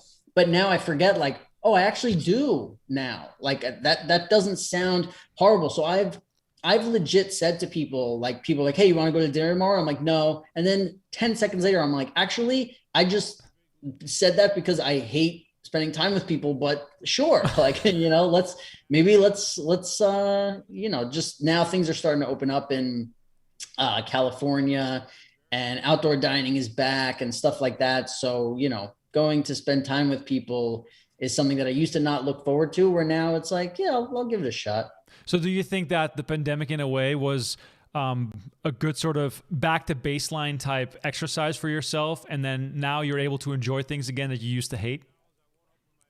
Yeah, I definitely, you know, it's kind of like if you're, you know, if you could eat your favorite pizza whenever you want, you might not have it for a while, but then when you go away and you're living on, you know, somewhere else, you're like, man, all I could think about is that pizza, you know, I want to get, so it's like, you know, I wasn't really a fan of, I'm kind of a loner, and, you know, COVID might've changed that a little. We'll see soon. It's just, things are still just starting to open up. 6 months from now, I could be sick of people again easily. So pandemic 2.0 is coming, but you're just pretending that it is, and you're just locking the doors. Yeah. I respect that. Meanwhile, we are into season 6. Jason Mercer about to get his head smashed in by Phil Ivey. There's Mr. Dario Minieri. We have Gus Hansen in the house. By the way, pay attention to Jason Mercer's Florida drug dealer outfit, which is just amazing. And I would say that to his face. I love you, Jason. I just think it's hilarious with the lightly shaded glasses and the backwards hat. Elio Lesra, as always, in the house. We've got some good table chatter. Let's listen to what these boys have to say. He didn't put limit on it. He's going to go to Eric. With 5 players in the pot, Ellie's bet 4,400 with a pair of sixes. 5 million. You think he wants He's got Daniel to lay down his queens. Of course you do it. I know you do it. I'm allowed and to tell everybody will everyone bet that I him have a like bet on it. Howard Leder will bet him absolutely. 100%. You should tell, you know, because otherwise. Ellie's if not people going to wanna bet, stop they can have talking, an action. and his aggressiveness is going to give him the first They pot of the night. absolutely should say it. Because he's going to take For the people who are wondering, what are they talking about? This was when they were talking about Phil Ivey going vegan for a year, and this was before being vegan was cool, and they were offering all sorts of money. They ultimately decided to make the bet, and Ivey ended up buying out. Because Right. There was probably one vegan restaurant in the whole world when this was going on. yeah, I mean, vegan, gluten-free, paleo, keto, back in 2009, that didn't exist. Yeah. But I think you could still be keto and just go and it's so easy to just be like, yeah, I'll order a steak. I'll have, you know, vegetables or whatever, where I don't know, vegan just seems like a year of like, you know, after a month of just eating vegetables, you want to, you know, now it's like, oh, look, this looks like a burger and this tastes like chicken. And it's probably so much easier now. Oh, absolutely. But back during this era, 2009, like before Black Friday, I feel like the health conscious poker players were few and far between, and the ones that were health conscious were mostly just gym rats. But now the whole food fad has sort of taken over, and everybody is into vegan and keto and paleo and whatever. But I don't even recall ever hearing those words back when I was traveling the circuit. You said you got healthy. What does that entail for you? You said home cooking. Like, are you doing any special things to stay healthy? So I do like the, you know, 6 to 8 hour window every day where I eat, but I was always kind of that way. So now it's one of those things where it's like, now it's called intermittent fasting, but I was always just like a 2 meal a day kind of guy. Like now I'm doing, you know, 1 meal a day, but also like just a sidebar. We're talking about, I don't know, could we beat this game? This pot was like 5-way limpers. People have queen 6 suited. I saw 2 people both had ace 4 off, 9-8 off, and we're like, we feel bad saying that we think we could beat it. I'm gonna say I think I could beat it. There we go. We got it on tape. I appreciate it. Yeah, but what were we talking about? What else for healthy? I think a lot of it comes from the mental game, which is just meditation is great. Yoga is mental and physical. I love it. I try and work out as much as possible. It doesn't look like it. You'd never think that I go to the gym 5 days a week, but I try working out at least 5 days a week. During Corona, it was 7 for sure. Trying to figure out how to do workouts in your apartment really sucked and was terrible. I was in such a good flow right before, but I think diet's huge, and I also think, treating yourself once a week or eating whatever you want, indulging once a week is good too, because not having anything, I think that's why diets don't work a lot, is when you don't have something to look forward to. If somebody's idea is I'm just going to lose 120 pounds, and then you're eating grilled chicken on a Friday when on Sunday you could eat pizza and whatever, is a lot easier than where you're just no, I'm going to eat grilled chicken until I lose 120 pounds. It's Jesus, man, it's rough. I've been there, man. Down 115 pounds, and you need to just break out sometimes and just go nuts. You look like a guy who was always lean too. You have that look now. Dude, I'll send you a photo after this. You'll be like, what? That's not you. I should have arrested you. I have the worst before photo ever. I was at the Giants game. I went to Giants Eagles at Meadowlands. I bought a triple XL Eli Manning jersey, and I looked sick. It was very disgusting. I was 285 at one point. I'm 168 this morning.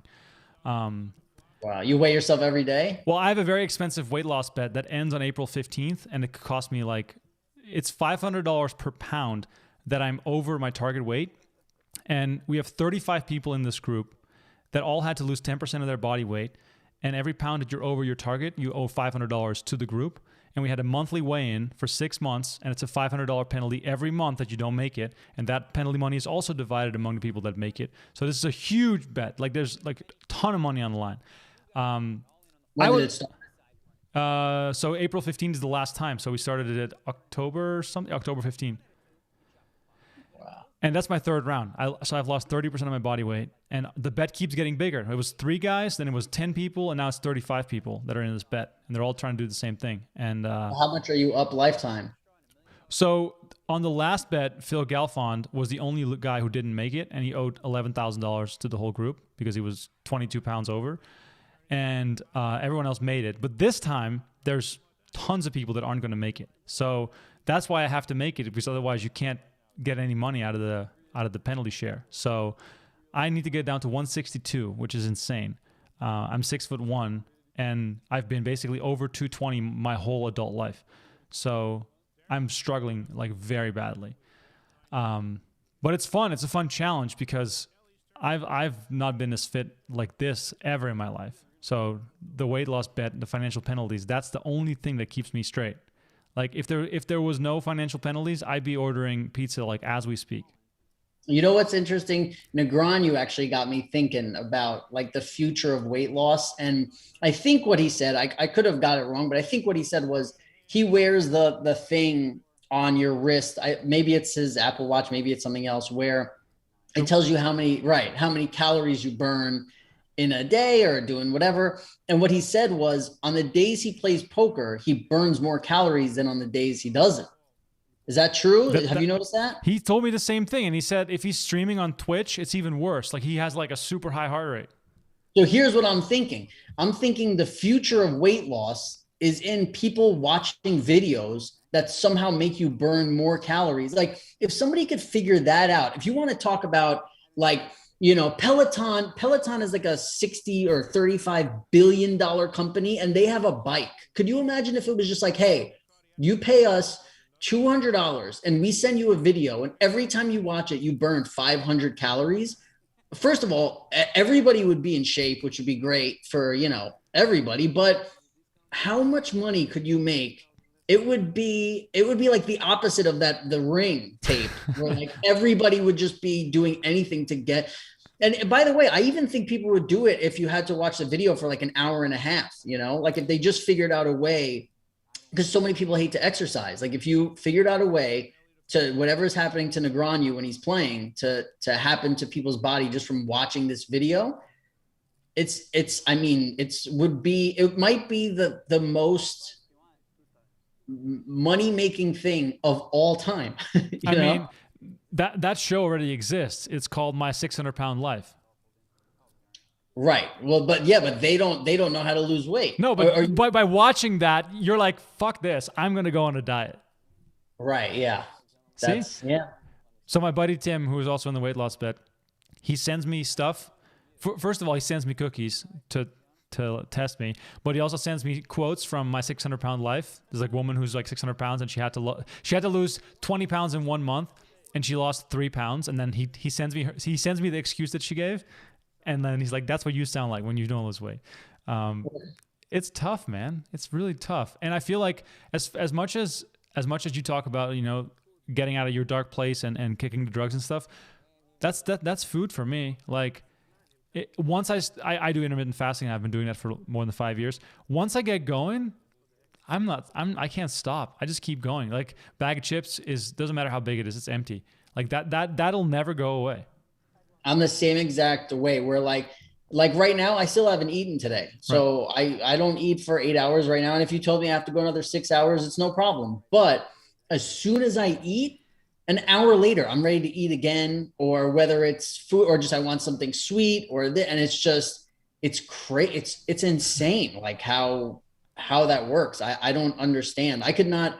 And by the way, I think I'm the same way with, you know, drugs and alcohol, which is like, I'm fine. As long as it's a way for like, I'm not doing it, I'm fine. But if it's like, you know, if somebody's like, "Hey, let's go take some Molly," it's like, I'll see you in a week, you know, like I'm off to the races.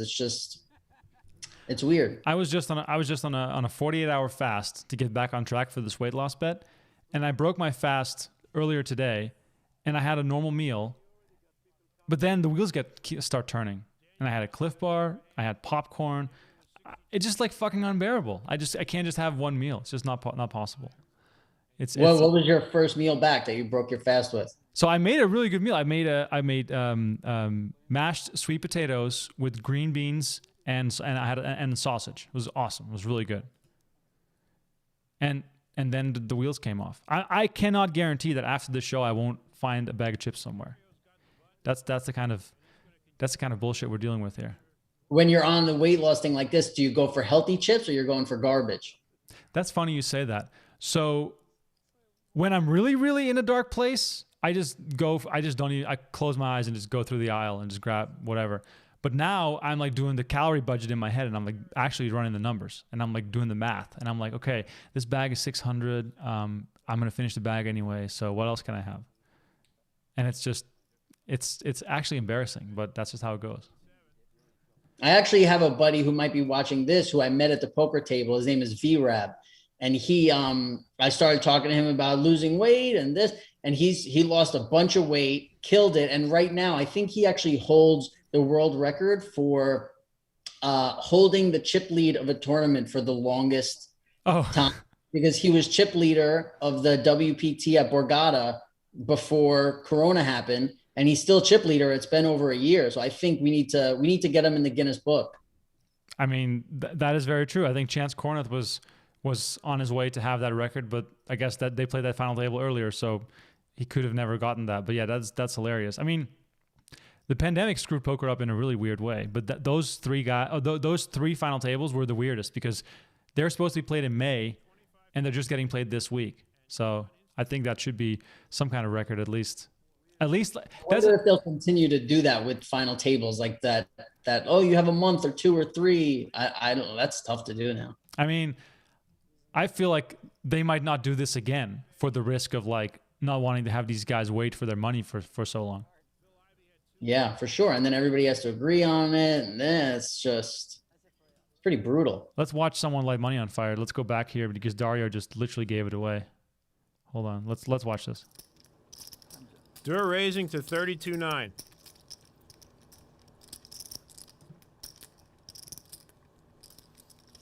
I'm all in. Wow. Those blue chips are 25,000 each, and Dwan insta calls. But if they allow it, I'll do 4. We allow you to do whatever you want. Sure, we can do it 4 times if you want. 4 times. Sure. 4 times, baby. They've agreed to run it 4 times. That's a total fish move. There's only 2 threes left. You got to run it twice and hit 1 3. Come on, Dario. This is my problem. And Dario is in very bad shape. Well, you can't fold your 3. I mean, that's kind of an important card. Phil Ivey had 2 hearts, and Gus had a 3. It's my only win. I said 4, yeah. Whatever you want. No, not really. You have 2 outs Now I'll plus, let you. plus backdoor hearts. This is the right one word for the 3. Next one is the flush. It's like, it probably has like 12%. Yeah. That's 1 down.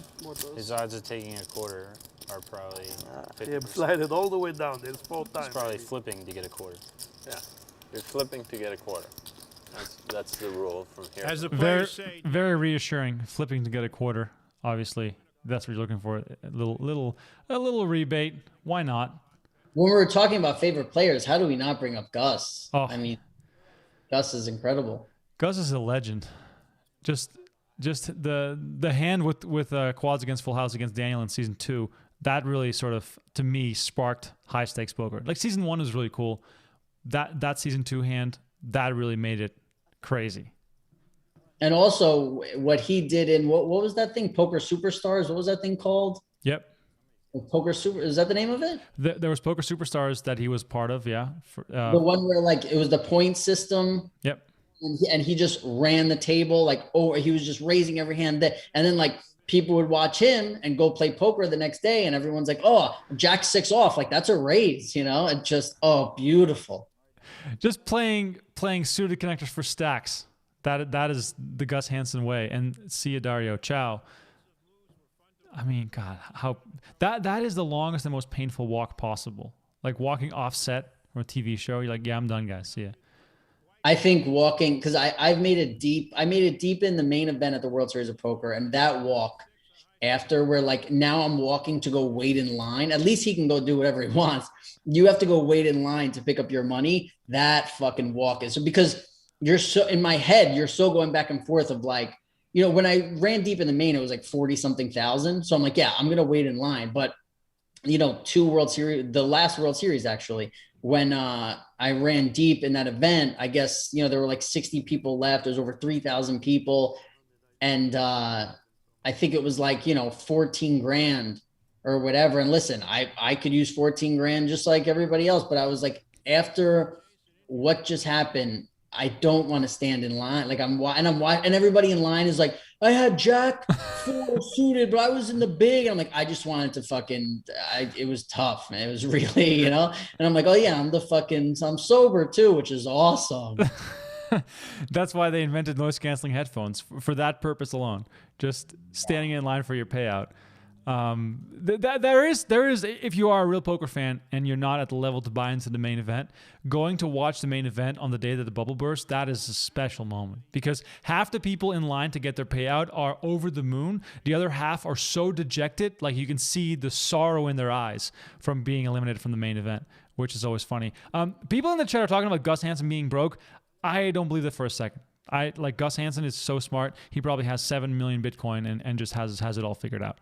And also, since the first day people started talking about poker, everyone said everyone was broke. Yeah. Especially Gus. Like, oh, Gus is broke. The only person they never said was broke was Ivy. But everybody else was like, this guy's broke. But talking about in the main and like the bubble and whatever, I was all in the main event on the bubble.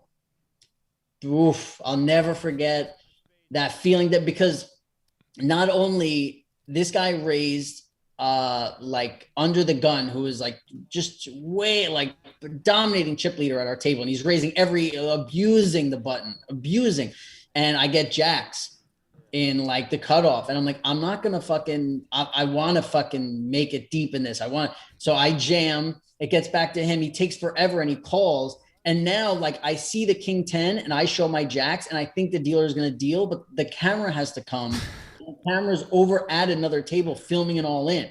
So we're sitting there for, honestly, what felt like over 10 minutes for sure. Like it felt like 3 hours. But I think it legit, if I had to guess, it was over 10 minutes. And then when they finally get over there, they want everyone's information. They're asking questions. And I'm just like, please just let, and then other people start coming over from other tables because they want to know, are they in the money? And it was brutal. And my jacks held up. And that's one of the most memorable hands I'll ever have for sure. I love it. That's such a classic story, and I've seen so much of that. Meanwhile, if you want to see the best facial expression on Gus Hansen's face ever, it's this right here. Hold on. I call. Oh, here. No, I mean, I tried. Sorry. I call.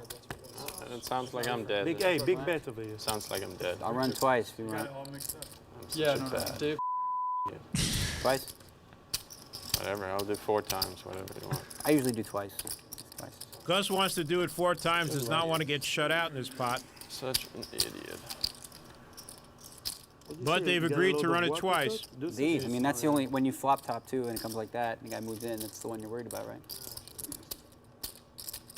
Or top set. Yeah, that would be bad too. Less likely. Well, if you lose it twice, I don't think you should play again in the Ever. Game Show Network again. You won't, oh, you almost. I didn't win one. Yeah, I forgot.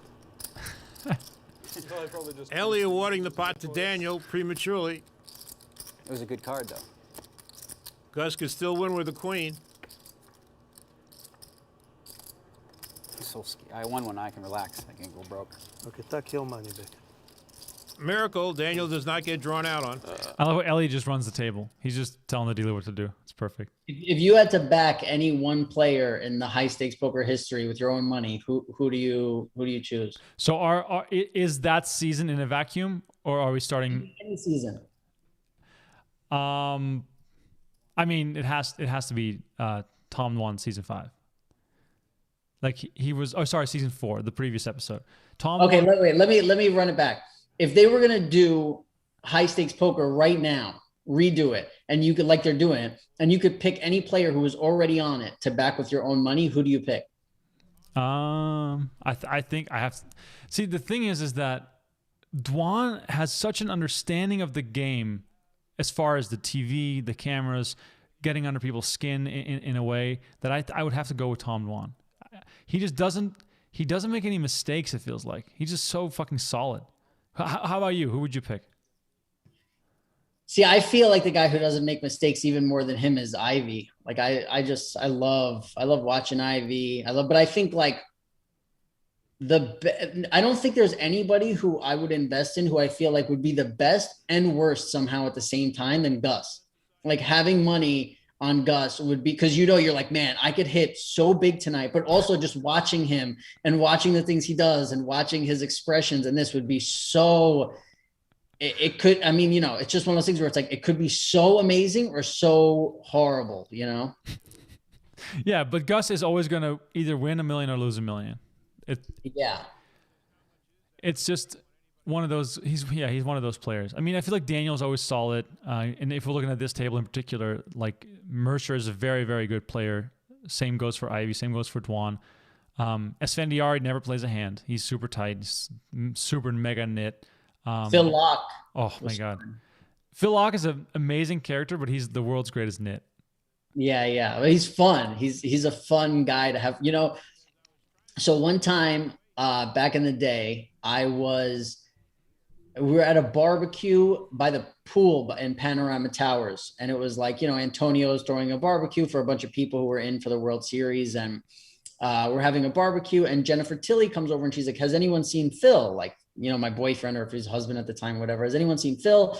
People are like, no, we haven't seen him. And he was there, but we didn't know where he went. So like an hour later, it's like, have you seen Phil? No, nobody knows where he is. So we're like, let's go back up to, because his cell phone wasn't being answered. And we're like, let's go back up to Antonio's, and we'll, the barbecue's over. We'll go hang out at Antonio's. And when we went to get in the elevator to go upstairs, the elevator door opened, and Phil Locke was in the elevator with someone else. I forget who it was. And we were like, yo, where were you guys? And they were like, well, we were in the elevator, and he said, after you. And I said, no, after you. And we've been in here this whole time because I'm not getting out and he's not getting out. So Antonio was like, I know what to do. We go upstairs, and Antonio goes into his apartment, and he gets the backgammon like briefcase and a bottle of wine and 2 glasses. And he came out and he put, instead of like trying to talk sense into them, he was like, yeah, you guys should definitely stay in this elevator for as long as it takes, whatever. And then finally, security of the building started saying like, we can't have people in the elevator for 6 hours. Like, you know, it's a problem. And they weren't in there for that long, but they were saying like, you know, we can't have that happen. So I think Jennifer said to them, like, why don't you just both get out at the same time? And they looked at her like she was a genius. Like, it was so incredible. So they both just walked out of the elevator at the same time, but they were like, they had been drinking wine in there. Like, it became like a hangout. That is one of the weirdest stories I've ever heard. That is amazing though. I love that. Are you a prop better guy? Like, are you like bet on everything? No. I mean, I like to bet on sports. I like to bet on a lot of stuff, but I was never a big, like, specialty props, like maybe some certain things, but I'm not the guy who's always looking for some sort of like this, that, but I'm also the guy who's always firing. Like when people are saying something, I'm like, okay, then let's just bet. Exactly. Like, you know, those are things where usually, you know, people, I don't hang out with a ton of poker players. So a lot of my friends are not the type who are like, yeah, let's bet, you know, 10 grand on if I could do this or not, or, you know, whatever. It's funny when you have normal friends and gambling friends. Hey, there he is, Mr. Phillock showing up. Let's see what he has to say. Come right with the fair number right away. Yeah, I'll shed a lot more money. I told you he's the man. Let me see your ID and I'll check it. I hear you guys have been busy. The greatest has arrived. $1.75. The greatest has arrived. 2.5. Everyone's 2.25. getting belted today, huh? Phil Locke actually started talking before he got to the table with Kara Scott. Now, Phil, you're about to come in here and sit down. You've played almost every single high-stakes poker Yeah, people were just season. asking me earlier. I missed season 1. Didn't really know what was going on. But today they're gambling, they're sick, they're like running at once. People are getting felted, died, and that's why I've seen new players. And now it's my turn to go hang with the beast. It's fun. And you're I coming looked at in. the lineup, they're all geniuses. And I asked myself, why would I rush into a genius game? And I realized, wow, it's because I'm an addict. Like, I love fighting with my brain against other people in the same probability curve matrices, and we got the same information. It's fun. You know these players so well. You played against these guys so much as well. And at these stakes are so high. How do you feel going in at the end of a session when everyone is gambling it up a bit? Well, I wish I'd been here watching the last hour to know who went felt, who's hurting, who's winning, who's on a rush, who's been playing a lot of hands. I'm kind of coming in without really knowing, but I hope I get a vibe at the table. Somebody says, oh yeah, so-and-so got broke. Okay, well, good luck. It's crazy out there. So we wish you best of luck here at High Stakes Poker Season 6. And thanks very much for talking to us. Just incredible energy, Phillock. I love it. He's such a cool dude. Hanging out with him was amazing. But I just have to say, a little thing I have to tell Phil is you never double merch. Like, you never do a hat and a hoodie with your thing on it, because when you're wearing your merch, you want to make it look like, oh, I was leaving the house and I threw on this hoodie. It happened to be my hoodie. But when you double merch with the hat and the hoodie, it's not a good look. Wow, that's some real solid advice. Are you representing any brands? Is this hat supposed to be the merch play today? No. We just Pajama Pants just put out our own merch. We put out hats, hoodies, some fun stuff. But I'm not, you know, I'm a very like no label kind of vibe kind of guy. That was good advice though. That was pretty sharp. Sounds like you know what you're talking about. But as I was saying earlier, when you have gambling friends and non-gambling friends, explaining to the non-gambling friends how you settle certain things is just super, super funny. And then you have the in-betweeners, like, hanging out with Antonio, I got to meet All-American Dave, who everyone knows is the number one food supplier at the World Series of Poker. And he's, to this day, one of my favorite people in the world, but he's a guy where it's like, he's not a big gambler, but then he can also catch people when they're slipping in real life because he's always around it. He knows what's going on. So he's definitely, he's that, you got those in-betweeners who are dangerous. Those are the ones. Those, by the way, are the people that I feel are so smart that they don't let you see how vicious they are, and then all of a sudden they just stomp on you because they just find an edge or an angle, and they just take all your money. Speaking of taking all your money, this is an interesting hand. And he bets 28-7. Let's see what Phil does here. We know he's not going out. I'm up 3 and we're going for 4. Yeah. 1, 2, 3, shoot. You're up 1,000. We'll get there eventually. Who was going to lose the $4 million? No, all of us. No, he just offered. No one. We offered $3 million. You offered Ivy raises 50,000. No, we offered like 1.5 million, right? You and Ellie were going to do $1.5 million each? Oh, you did? I don't see any way Jason's calling. Ivy slow playing the 9s is going to make him about $40,000. I'm sorry. Many times. Wow, the worst thing is I didn't even know a hand was. But Jason's not throwing his hand away yet. So sick. I just got for 1,000. What's in those? He's all in. It's one of his, I don't know. He continues to tell a good story. I don't see how Phil Ivey can call. If Jason had aces or kings, he'd play it the same way. You know what? I'm a tight net. You have 1,000 left. It's a $107,000 raise.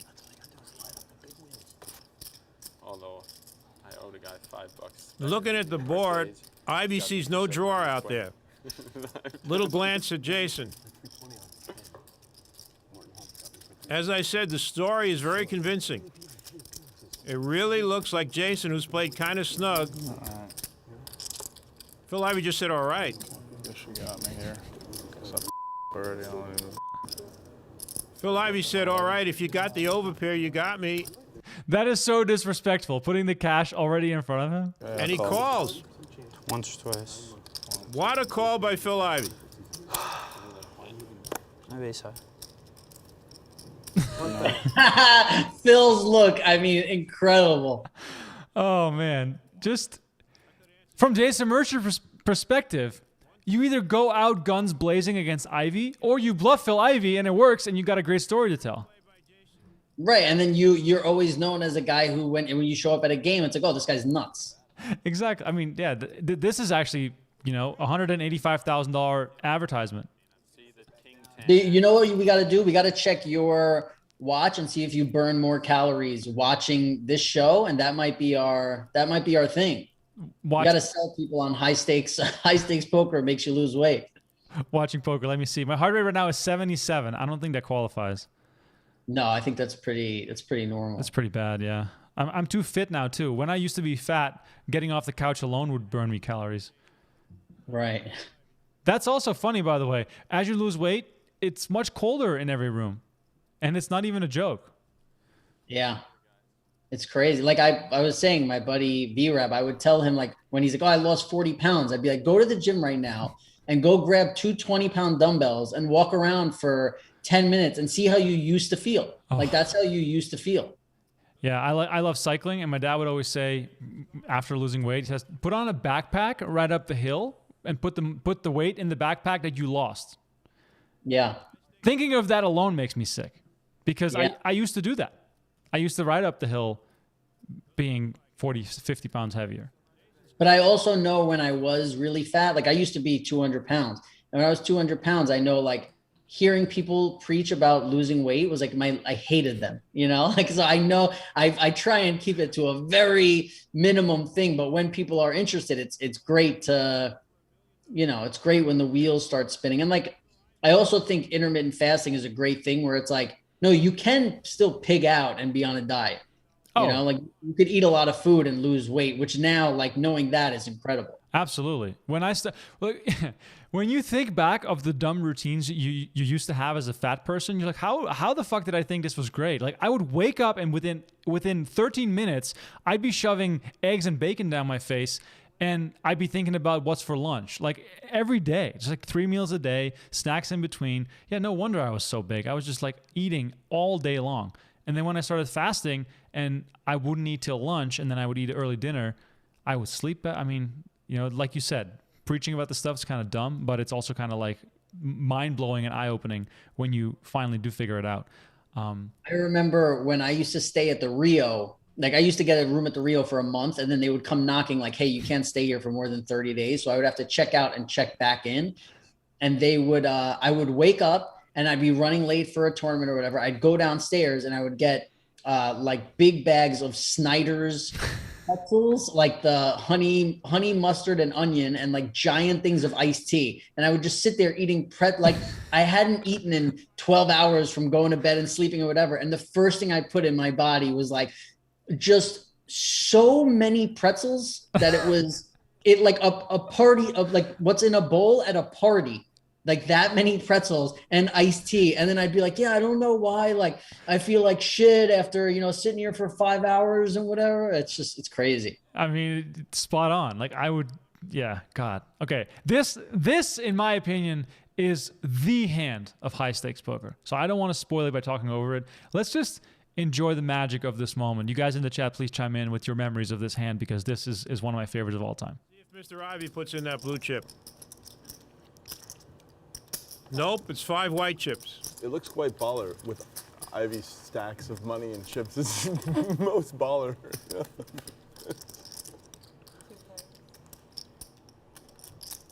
Dwan misses.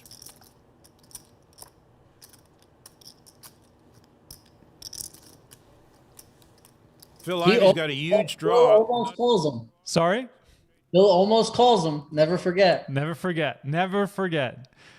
The table talk on the river in this hand is straight into the Hall of Fame. $800 continuation bet. Ivy is analyzing the hand. It's very possible that Tom Dwan has a set. Look at the stack in front of Ivy. Like, I just want to sit there to take a photo. This is actually his money. It's just so insane. He raised $25,000 before the flop. He knows he's not going to get Tom Dwan to lay down a hand like ace-king or aces. How much you start this hand with there? About 750. But he does have a big draw, and he is playing against Tom Dwan. He might decide to gamble and raise. He just calls.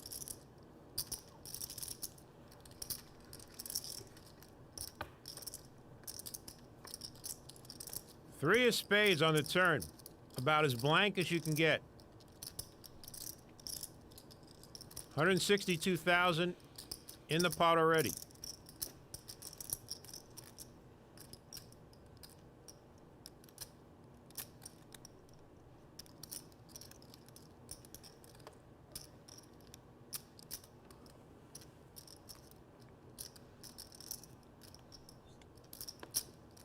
The man with 9 high bets 123-2.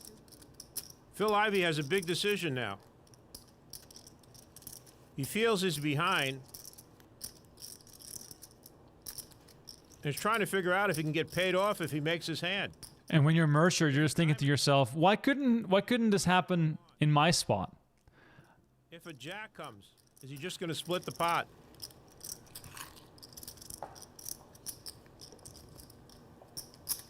He decides to call.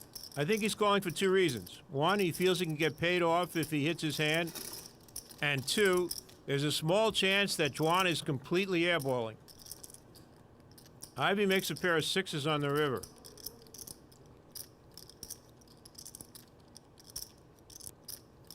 Misses the flush, misses the straight.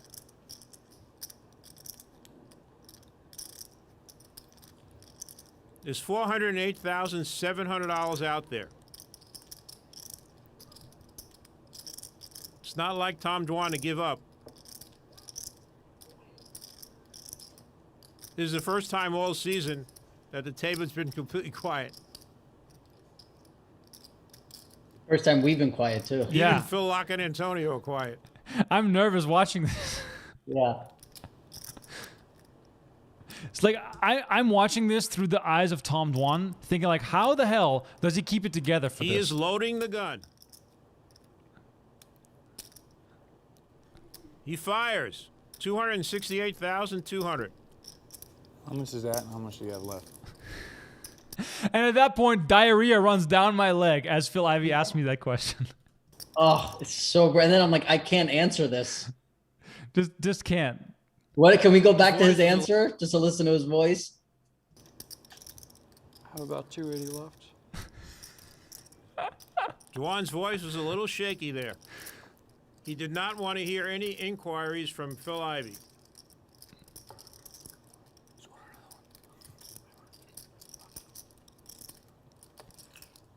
Can't expect Phil Lock to be quiet forever. Ellie and Les are about to fall asleep. Yeah. 258 too. 268.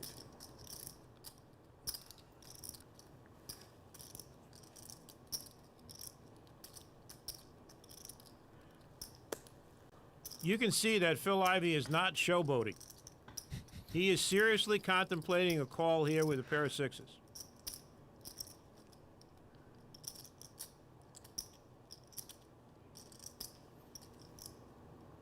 Wow. Wait till you see how long. Wait till I see what I have that I'm taking this long. I'm not gonna, I think I'm I not know gonna what it believe is. this one. No, you don't.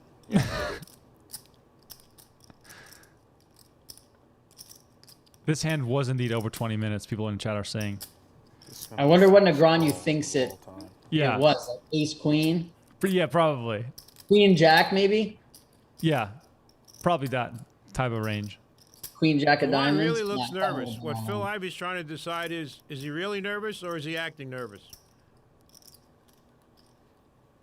The whole eye thing is so weird. The truth is he is really nervous. Woo! Come on, Phil. Do it.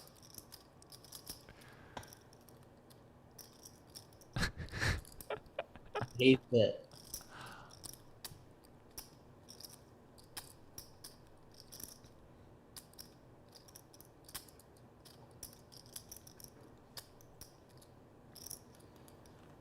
Okay, let's see. Let's think about this a little bit. Let's think about this a little bit, guys. Come on. Tom Dwan is starting to gulp now. The excitement is overwhelming to Ellie. Sorry. He only does for a minute. Anthony's Ellie, like he's sorry, sleeping. this is not- I don't usually Take take all this the long. time. No, I don't. No one cares, Ivy. You can take till the. It's 500,000 in the pot. You want us to tell you anything? Yeah. 500 in the middle. Four something. Go back to sleep, kid. Go back to sleep. Dave Kaplan was one of the greats. Dwan I feel looks like worse. there was talk of who was the best poker announcer until Nick Schulman came in the game, and now it's like there's no neat like who there. There's no, to me, it's just Nick Schulman is. Oof, He's got that swag. Definitely one of a kind. And Gabe is just one of the best ever. I think we went to the same middle school, me and Nick Schulman in New York. Really? I could be wrong, but I think so. I remember like when I was coming up, when I was growing up, going to underground poker games, I would see him like at the tables that we were always like, man, imagine playing over there, you know? And it was never anyone his age and like all adults and him. Wow. And this was before like, you know, shit was really, this is probably when I was, I don't know, 18. So 03, like 2003, I guess. I mean, you guys are roughly the same age, right? I think he might have been in like the grade above me if we were in the same school. I just remember like somebody said that back in the day and it was like, oh, if he went to PS6 or not. And I don't remember, but I think I'm pretty sure he was. It'd be crazy if this is just completely made up. But No, I believe it. All right, let's see. Let's see if Ivy can call this time. Can't be nothing. Except for that.